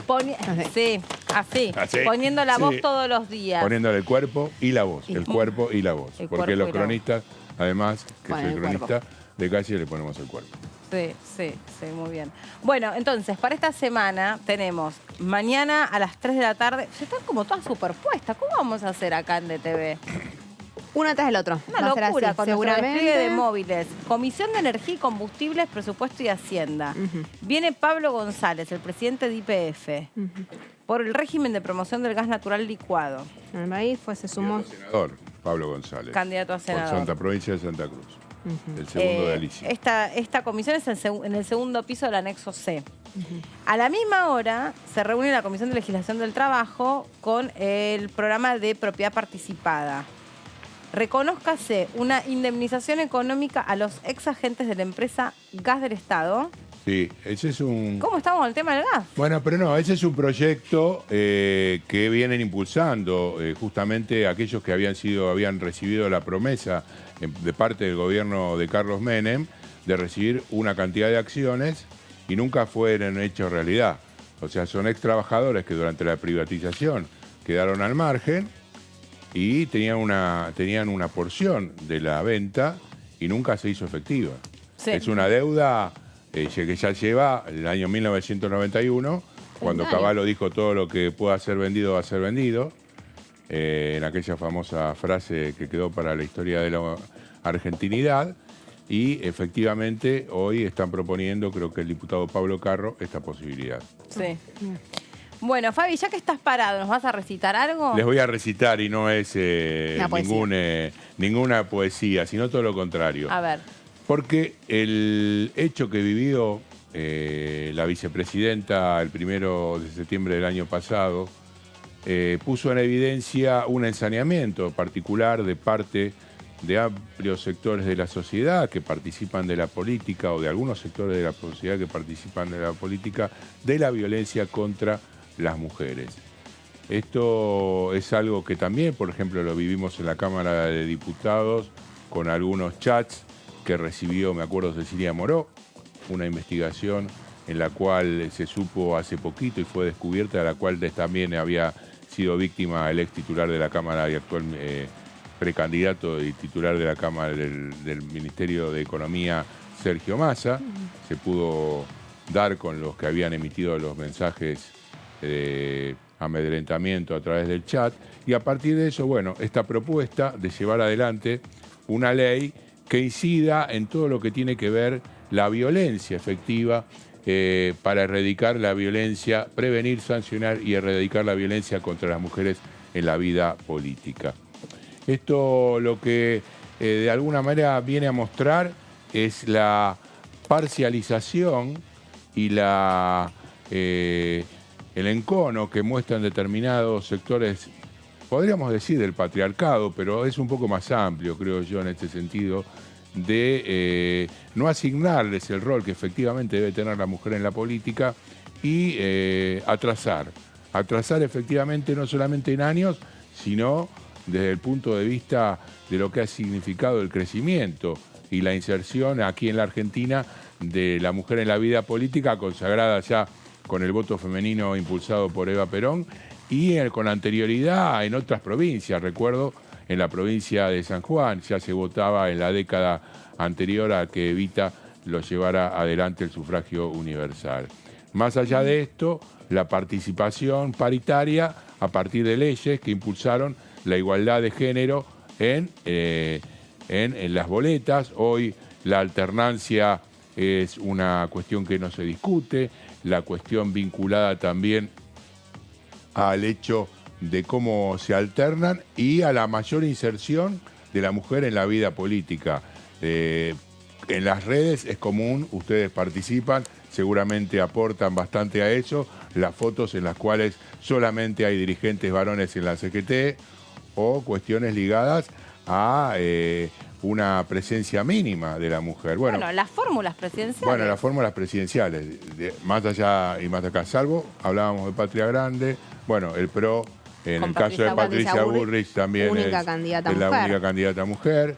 Pero bueno, el FIT también, el Frente Izquierda también tiene a Miriam Bregman, está también Vilma Ripoll como vicepresidenta de Solano.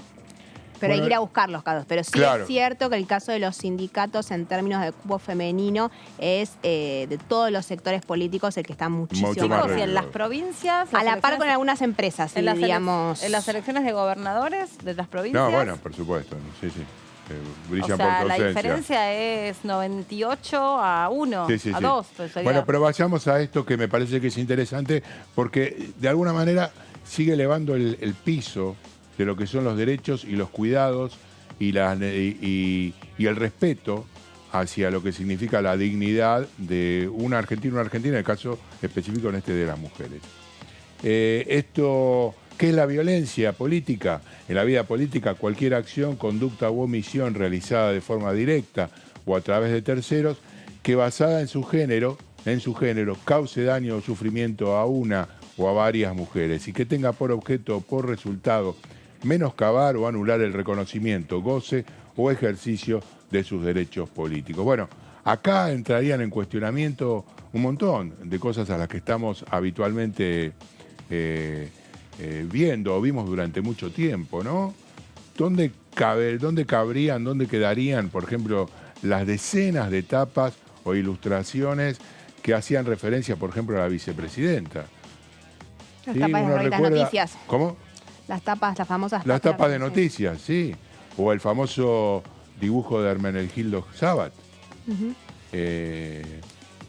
¿Dónde aplicarían? ¿Estarían incluidos dentro de esta normativa? Sí, Que igual es un debate, entra dentro de la categoría de violencia simbólica ¿no? hoy No, en día. claro, bueno, pero la violencia contra la mujer abarca todas la violencia política. Vamos con la que... Creo que es un debate, ¿no?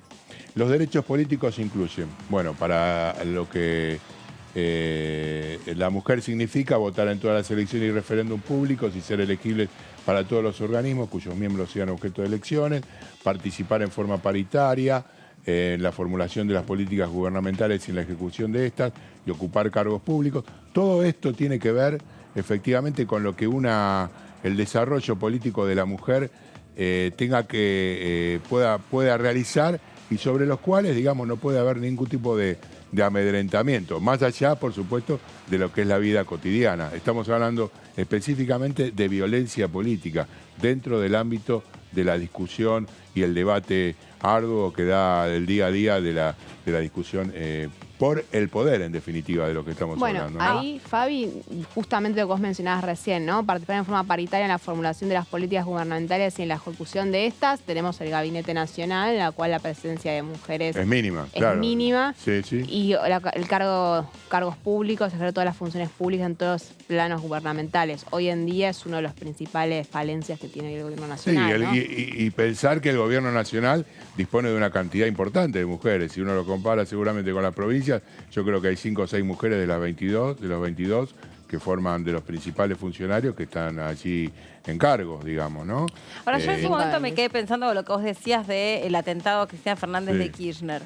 Me quedo pensando, Sí. de nuevo, son reflexiones, no son opiniones. Sí, ahí vamos, ¿Por despacito. ¿Por qué, de Luis Fonsi, por qué ese atentado puede estar encuadrado dentro de lo que es la violencia contra la mujer? Porque ella no... ¿Por qué creemos o por qué se puede creer o interpretar que ese atentado es porque ella es vicepresidenta y no vicepresidente? Ahí creo que, por supuesto, el debate es larguísimo. Me parece que las opiniones, yo no soy experto, puedo dar mi mirada sobre lo que entiendo. Muchísimos de los descalificaciones que se utilizaron para llegar a ese clímax tenían que ver con su condición de mujer. ¿Está bien?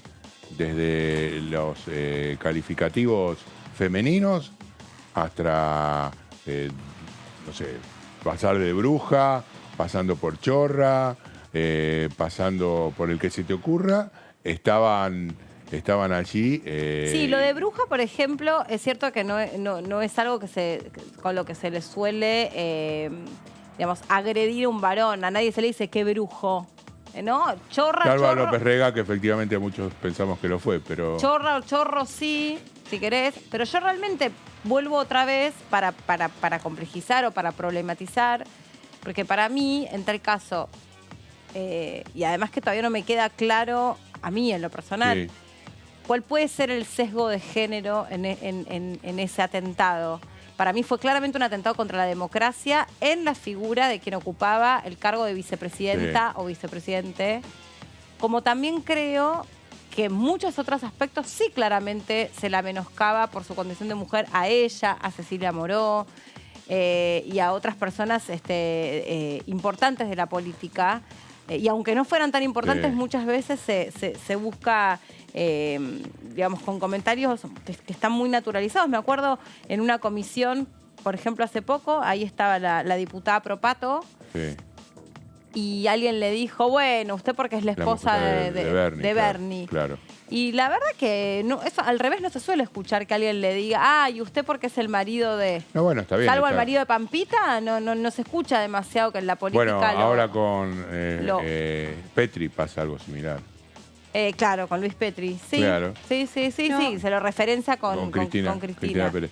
Pero, en el caso de Cristina, no, sí, porque también tiene que ver con la animosidad puntual que hubo con Cristina Fernández de Kirchner a lo largo de los últimos años, en el cual la violencia sistemática ejercida, que fue continua, y más que nada la violencia simbólica que se veía a través de los medios de comunicación, los estereotipos con los cuales se jugaban con Cristina, el odio generalizado que generaba Cristina, que no generaban otros políticos, estaba muy marcada por la cuestión de género, porque le decían cosas que a un hombre nunca se lo decían, porque entraba en lugares comunes de las mujeres yeguas, ávidas de poder. Madre inmoral. Sí, que son todos lugares comunes que solamente se le aplican a las mujeres que están en cargos de poder y con determinados niveles de exposición.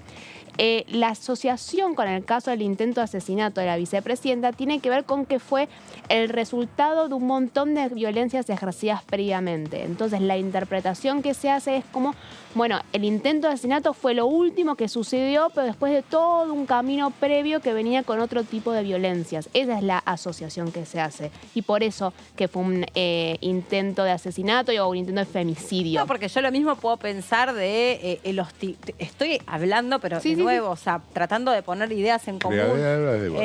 Por ejemplo, el hostigamiento, yo no voy a decir merecido o no, pero que fue una figura muy hostigada, la de la Rúa. Fue una figura recontra hostigada en los medios de comunicación, se le hacía bullying, se lo trataba de lento, de tarado, de un montón de cosas. A un montón de presidentes. Pero particularmente de la Rúa ya era bullying. O sea, era llevarle un programa de televisión para reírse de él como presidente. Entonces, ahí creo que se ejerció mucha violencia sobre algunas figuras políticas donde particularmente hubo un ensañamiento desde los relatos de los medios, independientemente de su gestión. ¿No? Porque yo no voy acá a venir a decir que de la Rúa fue un buen presidente. No lo fue. Pero sí me parece que a veces sobre otros personajes ni se atrevían a decir la mitad de las cosas de las que decían de un tipo como Fernando de la Rúa, a donde se lo tomaban como un tarado. Sí, pero no es lo mismo. Y se construyó esa idea. La gente hoy tiene asociada esa idea, la gente, no sé, estoy arrogando ese derecho, pero creo que muchos tienen hoy representada esa idea de que de la Rúa era un salame. Sí, pero no es lo mismo tratar como un tarado, que era lo que se hacía, que el ejercicio del maltrato y la violencia en clave de género. Obvio que tiene que ver no es lo mismo, sí. que son otras cosas las que se dicen y otras cosas las que se le achacan, y tiene que ver con estereotipos que hacen siempre a cada vez que las mujeres están en cargos de poder. A Patricia Bullrich también. De Patricia Bullrich también, en calidad de mujer, se han dicho barbaridades de ella como mujer. Pero lo ocupa desde otro lugar, me parece, el poder. O sea, su lugar... No, bueno, pero si tenemos una mirada de género sobre algunas mujeres, tengámosla sobre todo. Porque, digamos, no, pero yo me estoy refiriendo a Cristina, la acusaban el hecho de cómo se vestía, los zapatos que usaba, el maquillaje que tenía. Había un hincapié muy particular en el ejercicio del poder desde la feminidad.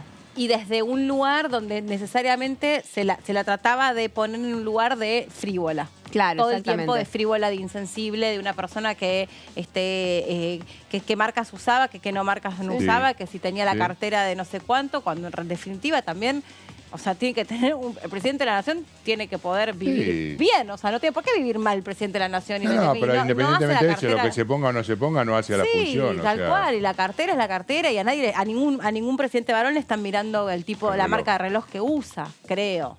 No. En general no se hacen esas observaciones, o a ver si la corbata o la traba o el zapato, a nadie le están mirando eso. A las mujeres siempre se lo miran justamente, creo yo, hay una mirada posicionada cuando se entiende que lo mismo que la crítica cuando algún dirigente sindical tiene, por ejemplo, un teléfono importado. También. ¿Por qué una tiene crítica- derecho a tener un aparato de la manzanita? Claro, exactamente. Sí, Creo que sí, recorre el mismo carril, digamos, ¿no? Totalmente, pero estoy pensando también, digamos, contra muchas otras mujeres. Esto que le hacen a Cecilia Morón el recinto, estas faltas de respeto, cuando ella dice, yo soy la presidenta, bueno, presidente, bueno, diputado, Bueno, diputada. Y ni siquiera recordemos el hecho de que no le aprobaron su presidencia, digamos. O sea, la ningunearon como No, y presidenta. la gestualidad que hace Bueno, el Ritondo. señor Iglesias, Ritondo. No, el gesto fue de Ritondo. Sí, de Creo Ritondo. que incluso después salió a pedir disculpas. Bueno, pero hay una cosa que es verdad, que yo coincido con lo que dice Daniela, que sobre las mujeres que ejercen y que ocupan lugares importantes dentro de la política, hay una mirada más burlona o peyorativa, porque seguro que están en ese lugar porque tal cosa. Sí.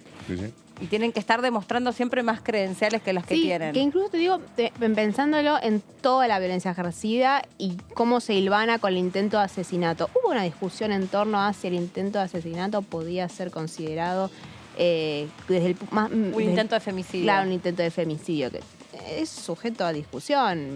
Yo me parece que está más vinculada con el tema de la violencia política que la cuestión por el hecho de ser mujer. En todo caso, es por ese hecho de ser mujer en la política, no por el hecho Claro, en la política. Sí. Siempre hablamos en la ser política, claro. No, coincido con vos en ese sentido, que a mí también me hizo mucho ruido. Sí, yo me acuerdo de haberlo preguntado, pero por desconocimiento también, de no entender, porque si no me parece que también es como caer en algo que después le bajase el precio cuando efectivamente lo que sucede ahí es claramente un atentado yo creo que si Cristina hubiera sido no sé, cualquier vicepresidente y hubiera habido un atentado, me parece que es igualmente de grave, igualmente, insisto, son para mí más como atentado contra la democracia, me pareció, de todos los momentos políticos que yo había vivido, con la edad que yo tengo, me pareció uno de los más impactantes y más fuertes. No, el único que tuvimos efectivamente esa característica fue el de Cristina, digamos, ¿no? No hubo un atentado bueno, contra Alfonsín lo presidente. intentaron matar 3 veces. Bueno, pero así en vivo y en directo que lo hayamos visto. No, bueno, pero no, está bien. Y que lo haya Pero, estado al Fabi, alcance de todos, creo que... Eso también tiene que ver con la manera en la que hoy por hoy se construyen las noticias. Y yo me acuerdo una cosa, también ahí sí te digo que hay algo de esto de que es la concatenación de un discurso de violencia y de la que principalmente los medios, pero también los políticos son responsables y actores de esa construcción. Pero yo me acuerdo que yo estaba en una cena ese día con personas que no conocía profundamente. Cuando digo conocer profundamente no es que era un grupo de amigos, pues decís, che, este de derecha, este de izquierda. Sí. No conocía profundamente. Estábamos en un grupo de amigos con una cena hasta que yo agarro, de aburrida, porque ya me estaban embolando, y agarro el teléfono y digo, uy, no sabes lo que acaba de pasar. Y le digo, ¿qué pasó? Miren, agarren sus teléfonos, miren lo que pasó. Y una persona, una mujer, porque no es casualidad, una mujer dice, esto es todo mentira. ¿Y qué sabes? Le digo, si te acaba de pasar. Y que aparte que se dedica a vender vinos, o sea, no es que se dedica a la política. Pues había llevado esa noche. Y ella ya sabía que era mentira. Está todo inventado, esto es todo mentira. En cuestión de segundos. Y eso también, porque ahí hay una cosa Hay una construcción muy clara, digamos. Exacto. Bueno, muchos lo negaron durante... Hay políticos, varios políticos. Bueno, la candidata de la oposición todavía no lo niega, así que Patricia Bullrich no ha dicho nada al respecto. Es la única dirigente que no ha dicho nada. Sí, no expresó su repudio. Exactamente. Bueno, los derechos políticos que incluyen entonces para el tema de la mujer y que efectivamente deben ser incrementados. Vamos con la próxima placa. Participar en organizaciones gubernamentales y asociaciones que se ocupen de la vida pública y política del país, el derecho a ser libre de toda forma de discriminación en el ejercicio de sus derechos políticos, el derecho a vivir libre de patrones estereotipados de comportamiento y de prácticas políticas, sociales y culturales basadas en conceptos de inferioridad o subordinación. Ese es otro punto. Vamos con uno más, creo que hay. Y lugares donde en general esto se da. dentro de la familia, unidad doméstica o en cualquier otra relación interpersonal y en cualquier ámbito público o que sea perpetrado o tolerado por sus agentes es donde debe ser, donde debe actuar este tipo de esta ley que pretenden imponer. Bueno, donde se verifican en femicidios o feminicidios en la muerte violenta de mujeres en razón de su participación o actividad política.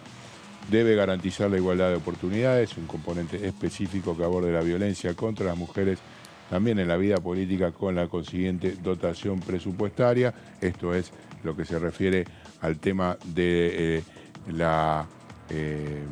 de alguna manera poder disuadir y generar consenso para poder alcanzar más consensos y acceder a más público para que se entienda que esto no es una cuestión nociva para la política, y establecer un protocolo también que coordine la actuación de los órganos competentes a nivel de organismos gubernamentales e intergubernamentales, ONGs, que de alguna manera lleven adelante esta política, generar alguna especie de ley Micaela o ley de alguna forma Nicolás, si uno quiere, que esté adaptado todas estas cuestiones que a lo largo del tiempo se han impuesto y que son modelos y se reconocen por el nombre de alguien, digamos, el avance en un derecho, en la posibilidad de acceder a más información, a difusión,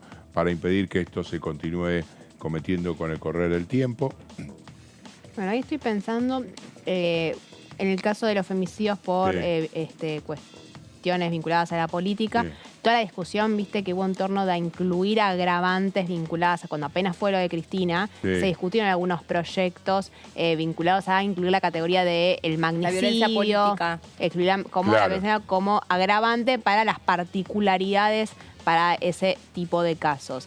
Y también se dio la otra gran discusión, eso que vos decías, bueno, la ley Micaela, la discusión en torno a protocolos y capacitaciones, lo que fue lo de los discursos de odio, porque ahí también... Bueno, ese es otro tema que está ahora, bueno, lo trajo de nuevo la vicepresidenta la semana pasada en el acto en el Aeroparque, cuando se recuperó el avión que había participado en los vuelos de la muerte, sobre justamente las denuncias sobre el discurso de odio y el impedimento, la censura, para volver a hablar sobre temas que ya están saldados, como existe, dijo ella, en Alemania, y es una propuesta, entre otros, del diputado con el que no pudimos hablar hoy, con Eduardo Fernández, que él tiene justamente una propuesta de una ley que vaya contra los discursos. Pero eso es de negacionismo, es puntualmente lo referido a los crímenes del terrorismo de Estado. Los discursos de odio tenían una pretensión más amplia, ¿no? Yo estaba pensando, por ejemplo, en una de las últimas apariciones que tuvo Horacio Rodríguez Larreta, ya cuando se habían anunciado las fórmulas, él dijo que él venía a eliminar exterminar. Para mí fue eliminar la palabra, pero lo mismo da, o sea, exterminar uno... No, eliminar. Pero yo creo que era eliminar al kirchnerismo, y ahí vos ahí decís, ojo, o sea, esto, digamos, que un candidato a presidente tenga dentro de su oratoria este concepto de eliminar una fuerza política con la que en definitiva lo mejor que te puede pasar es reconocerla como alguien que piensa distinto a vos y aprovechar para generar una propuesta distinta, para profundizar en tal caso, digamos, lo que supone la política, que es la negociación, son las alianzas, es el diálogo. El debate, O sea, vos no podés eliminar a aquel que... O sea, no podés enunciar que eliminás a aquel que piensa diferente. Entiendo que... Bueno, nada, también nosotros estamos como muy atentos, tomándonos de cada una de los recortes la historia política, pero la historia política argentina no permite que se utilice eso. A mí me pareció, mira, el otro día nada que ver, ¿no? Sí. Estaba escuchando la radio y no tiene nada que ver con la política, pero también es como digo, ¿cómo se le puede escapar algo así a un conductor? Se quiso hacer el gracioso, porque es un programa que se cuelgan y hablan, se quiso hacer gracioso, dijo que en su casa fue un fumigador e hizo un holocausto de hormigas.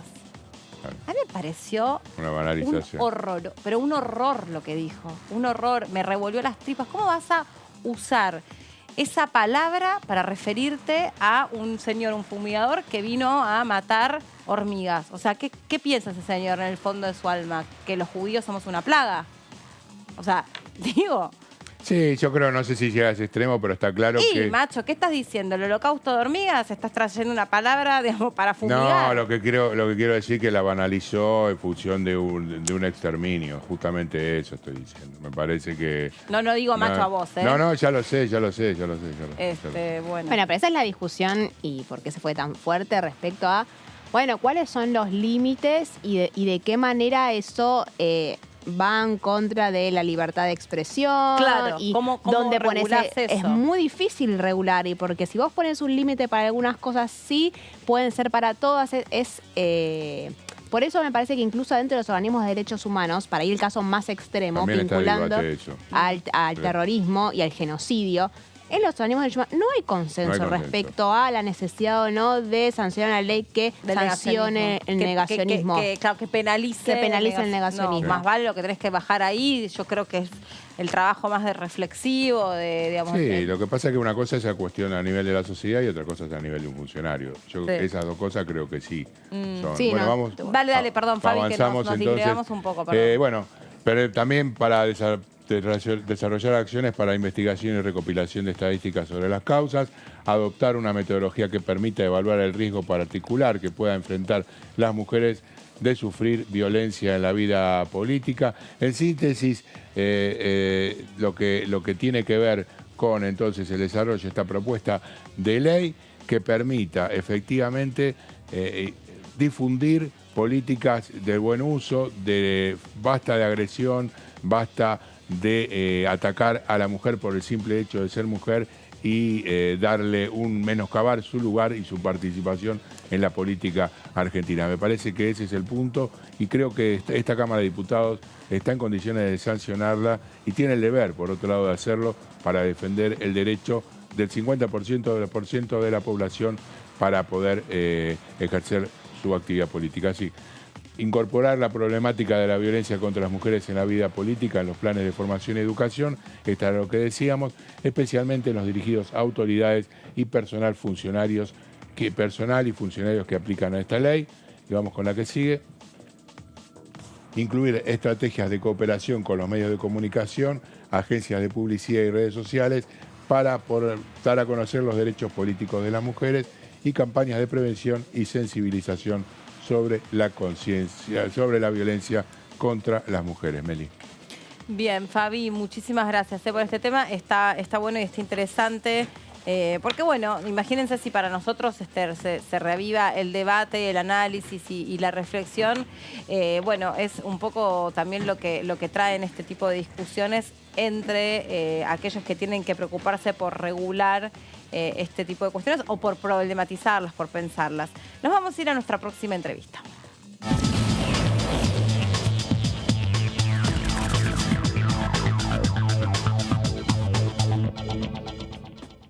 Nos recibe en la provincia de Mendoza el diputado Eber Pérez Plaza. ¿Cómo le va, diputado? ¿Cómo les va? Muy buenas tardes. La producción ¿Todo bien? que mandó. Me estoy viendo yo, que arriba suyo, mire, como si fuese un dios. Tiene la pantalla. Una locura. Tenemos preparado. Y tiene una sala gamer, más o menos. Es una locura esa producción. Sí, tenemos nuestra sala de reunión y que la hemos preparado para estas cosas, para poder entregar... para hacer lo más profesional posible. Bueno, fantástico. Diputado, le consulto porque estábamos repasando el temario que está incluido para la próxima sesión especial, el tema de la violencia digital y el tema de los créditos hipotecarios, de los créditos UBA. A ver, cuéntenos, bueno, o adelántenos su postura, qué piensa, qué es lo que puede suceder. Mire, son 10 temas que son muy importantes. La verdad que va a ser una sesión bastante extensa. En lo particular creo que es importante cada uno de los temas que tenemos acá. Yo en especial anteriormente había estado acompañando a Julio Cleto Cos en buscar la iniciativa de tratar de dar respuesta a la problemática de los créditos UBA, entendiendo que digamos hay muchas familias que la verdad la están pasando mal por esta situación y se están esforzando demasiado por tratar de cumplir con mantener su casa, y la verdad que creo que es importante legislar para poder darle un respiro a esta problemática que les afecta a toda la República Argentina, a las personas que adquirieron, y naturalmente por el incremento de las tasas se les fue muy alto. Pero en la particular, déjenme contarles también que en la promoción de la producción orgánica para nuestras economías regionales, que es un tema que nosotros hemos propuesto y venimos trabajando desde hace bastante tiempo, creo que es algo que en lo personal estamos muy contentos de que al menos esté en el recinto y logre los consensos necesarios para que este proyecto de ley sea una realidad. Usted sabe que las economías regionales siempre están rezagadas en una agenda política, independientemente de lo partidario. Y siendo lo más objetivo posible, creo que es un paso muy importante para poder generar las certificaciones para que la gente que produce de forma orgánica pueda acceder a estos instrumentos que le permiten generar valor agregado. Perdón, que son muy caras las certificaciones, o sea, ¿qué pasa con ese trámite? Sí, la verdad es que en el sector agropecuario tenemos distintas realidades, pequeños, medianos y grandes. Hay empresas grandes que la verdad que no tienen mayores inconvenientes, pero la verdad que los pequeños y los medianos, trabajar de forma orgánica es muy especial, porque no se hace un día para el otro. Y más o menos, para que ustedes tengan la idea, poder lograr un producto de calidad de forma orgánica tarda de 3 a 4 años en adecuar un cultivo convencional a transformarlo en orgánico. Y es necesario poder acompañarlo con créditos fiscales, como se está generando ahora, para darle este incentivo y este plus que necesita, no tan solo por generar rentabilidad, sino por entregar alimentos saludables y buscar la rentabilidad del sector agropecuario. Por supuesto que todos necesitan y merecen una quita en la presión tributaria, pero bueno, hay que ir viendo y siendo estratégicos, porque la verdad la situación que vive Argentina necesita de la contribución de todos, pero este tipo de pasos y herramientas financieras colaboran mucho con el desarrollo de nuestras economías regionales, con el arraigo, con la generación de valor agregado y la sustentabilidad en nuestro medio ambiente, que yo creo que es fundamental para seguir creciendo en la huella de carbono y ser cada día más objetivos en nuestra región sudamericana. Diputado Plaza, ¿qué tal? Buenas tardes, Fabián Gualma lo saluda, ¿cómo se encuentra? Hola Fabián, ¿cómo estás? Bien, bueno, ahora se está llevando adelante en Puerto Iguazú la reunión de los cancilleres del Mercosur, y allí está en debate, desde hace varios años había sido alcanzado por Mauricio Macri, el tema de la alianza con la Unión Europea. Las observaciones que viene haciendo el gobierno argentino tienen que ver con la desigualdad, fundamentalmente entre las economías, y algunos sectores pormenorizados hoy por Cafiero, que son específicamente el de los agricultores en Francia, que ponen resquemores a la posibilidad de la exportación hacia Europa. ¿Cómo está ese renglón allí en Mendoza con respecto a la Unión Europea y la posibilidad de alcanzar un acuerdo?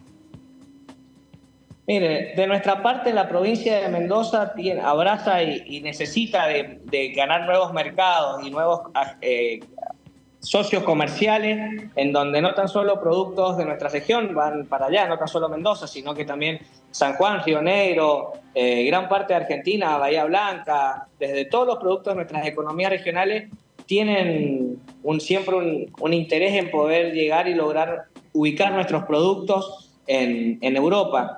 ¿Por qué le digo esto? Porque la rentabilidad que tienen algunos productos en esos países, por una cuestión de fuera de estación, es muy positiva para nuestros productos. Estamos hablando de, por ejemplo, las nueces, pero bueno, naturalmente por una cuestión de cercanía, por eso hago mucho hincapié en lo que es el Mercosur, nuestro principal comprador y aliado comercial es Brasil.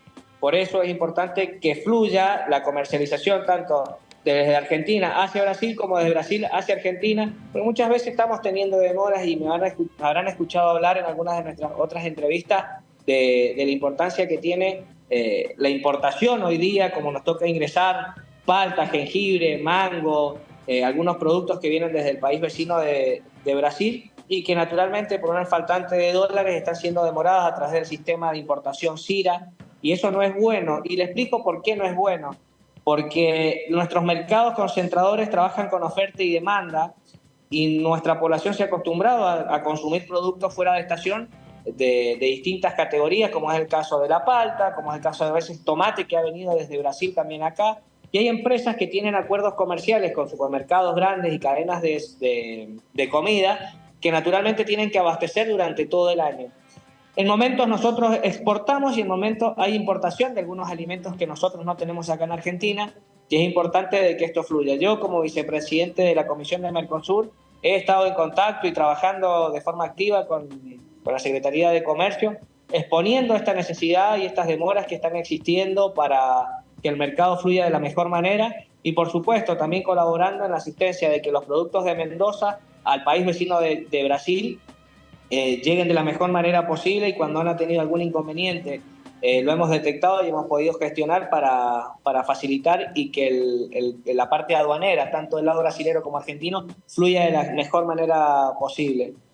Yo creo que ha sido muy importante el rol que hemos tenido en este último tiempo con el Mercosur y hemos trabajado de forma activa, pero por supuesto que quedan muchos temas por desarrollar y seguir avanzando en una agenda integral comercial, y también ahí hago ese hincapié con lo importante que es Europa. Al menos desde nuestro lugar y de nuestra forma de ver nuestras economías regionales, creo que todo acuerdo comercial con la Unión Europea y con el Mercosur son muy valiosos para que se genere ese valor agregado que necesitamos en el campo y que necesitan las economías regionales de nuestro país para poder seguir creciendo. Sin rentabilidad no hay desarrollo de inversión.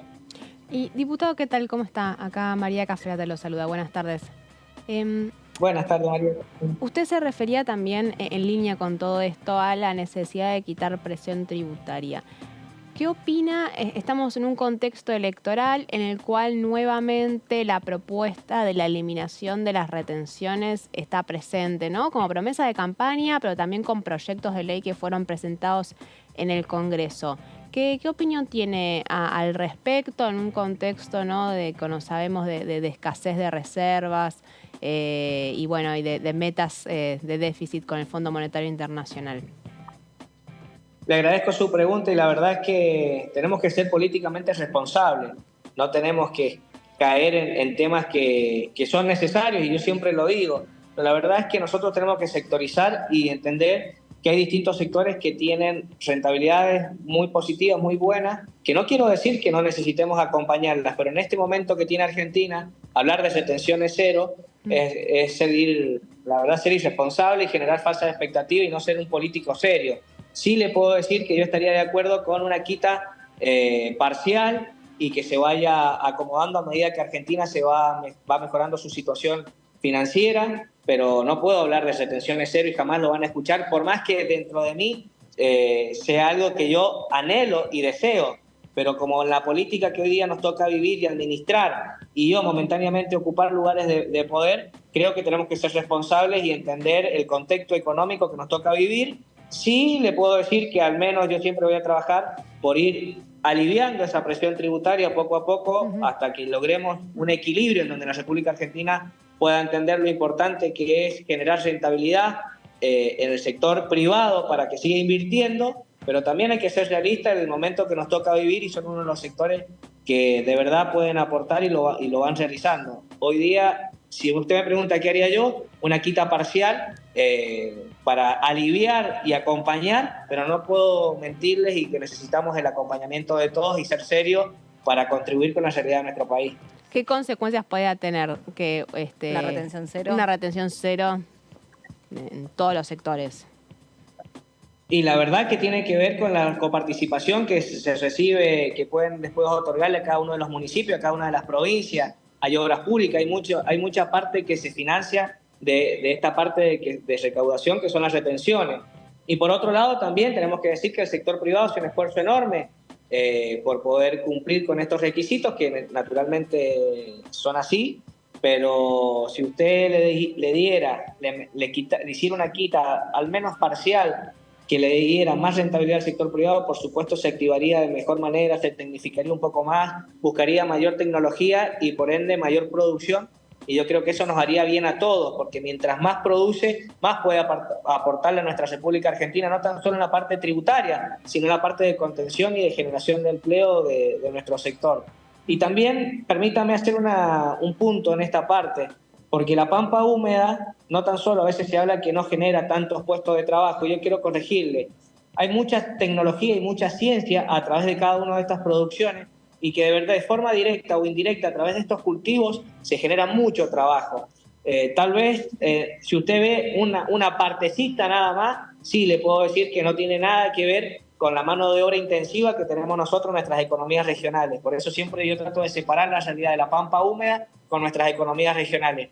Pero quiero decirles también que a pesar de yo defender más a mis economías regionales que no tanto a la pampa húmeda, pero soy realista de la situación que ellos viven y como colega, como del sector productivo, entiendo la importancia que tiene y siempre muchas veces desde el desconocimiento se habla que la pampa húmeda no genera tantas fuentes de empleo o tantas hectáreas por tan poquitas personas, pero eso es en el campo, pero después en la forma de transporte, de tecnología, de genética, de fertilizantes, hay mucho trabajo que se genera atrás de la producción agropecuaria y en su general soy un dirigente que siempre va a estar al lado de la gente que produce y que trabaja buscando rentabilidad, trabajo y valor agregado en origen, que también es importante empezar a generar eso, que muchas veces solamente exportamos materia prima y creo que es muy importante empezar a dar estos pequeños pasos, pero que son muy valiosos para generar valor agregado y arraigo en nuestra región. Sí. Y diputado, en términos generales quería saber su opinión sobre las fórmulas presentadas, las fórmulas del Frente de Todos o las fórmulas de AP, porque yo ahora les voy a decir así.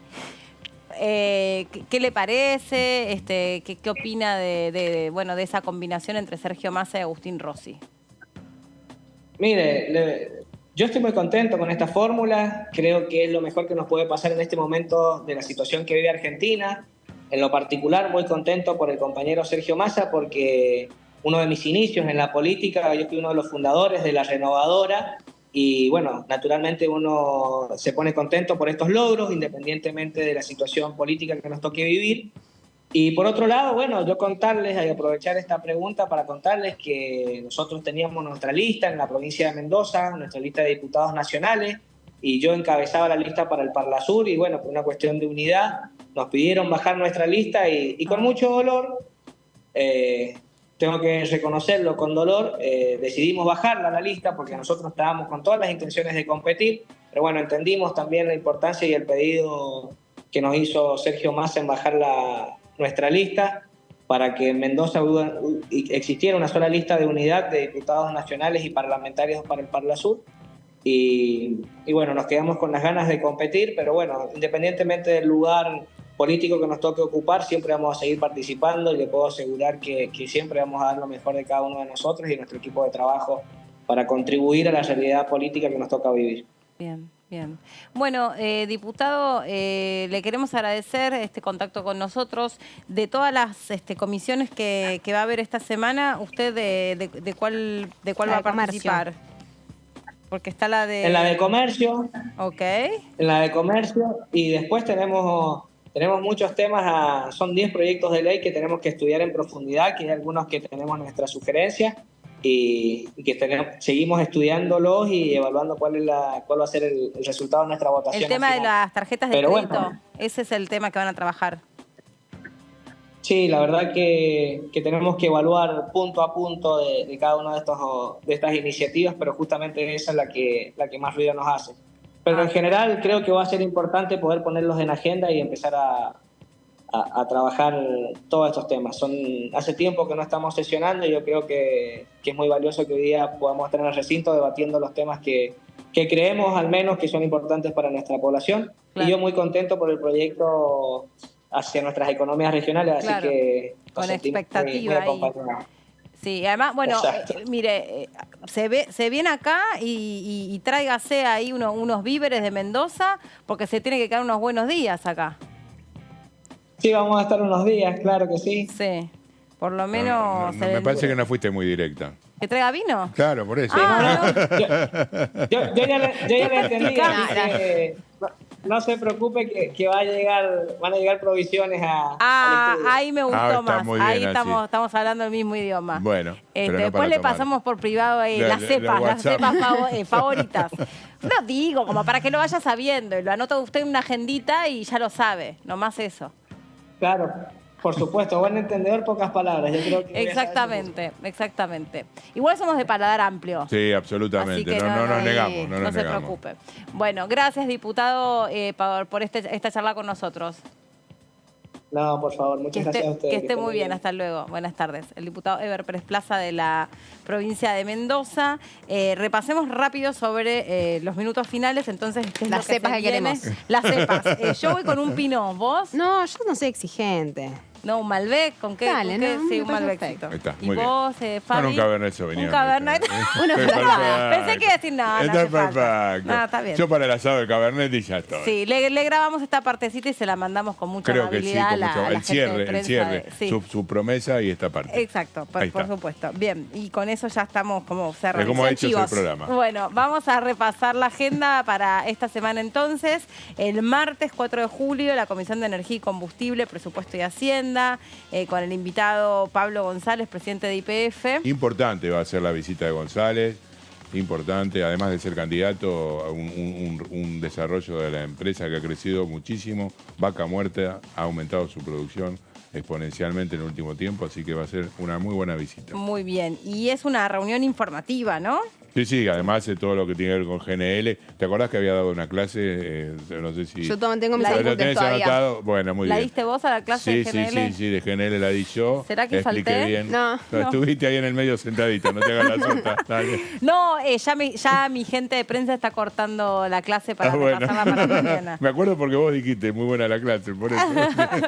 Viste, seguramente bien valorada. Pero a la misma hora Sí. está la Comisión de Legislación del Trabajo. Mirá, Con el eso. tema de programas de propiedad participada y un reconocimiento de indemnización económica a los ex agentes de la empresa Gas del Estado que no se hayan acogido al programa de propiedad privada. Establezcase una indemnización a favor de los y las agentes de la ex empresa de servicios eléctricos de Gran Buenos Aires, SECBA. O sus derechohabientes que se desempeñaban en relación de dependencia al 31 de agosto de 1992. SECBA, mirá vos. Bueno, y Comisión de Legislación del Trabajo y luego entonces el resto del trabajo que ya les hemos contado, más la sesión especial prevista y la Comisión de Juicio Político y muchas otras cosas, pero se las seguimos contando en un rato con el resto de los equipos. Nosotros nos reencontramos mañana aquí en la pantalla de TV a las 2 de la tarde. Que esté muy bien. Vos también. Chau. Hasta mañana. dentro de poco.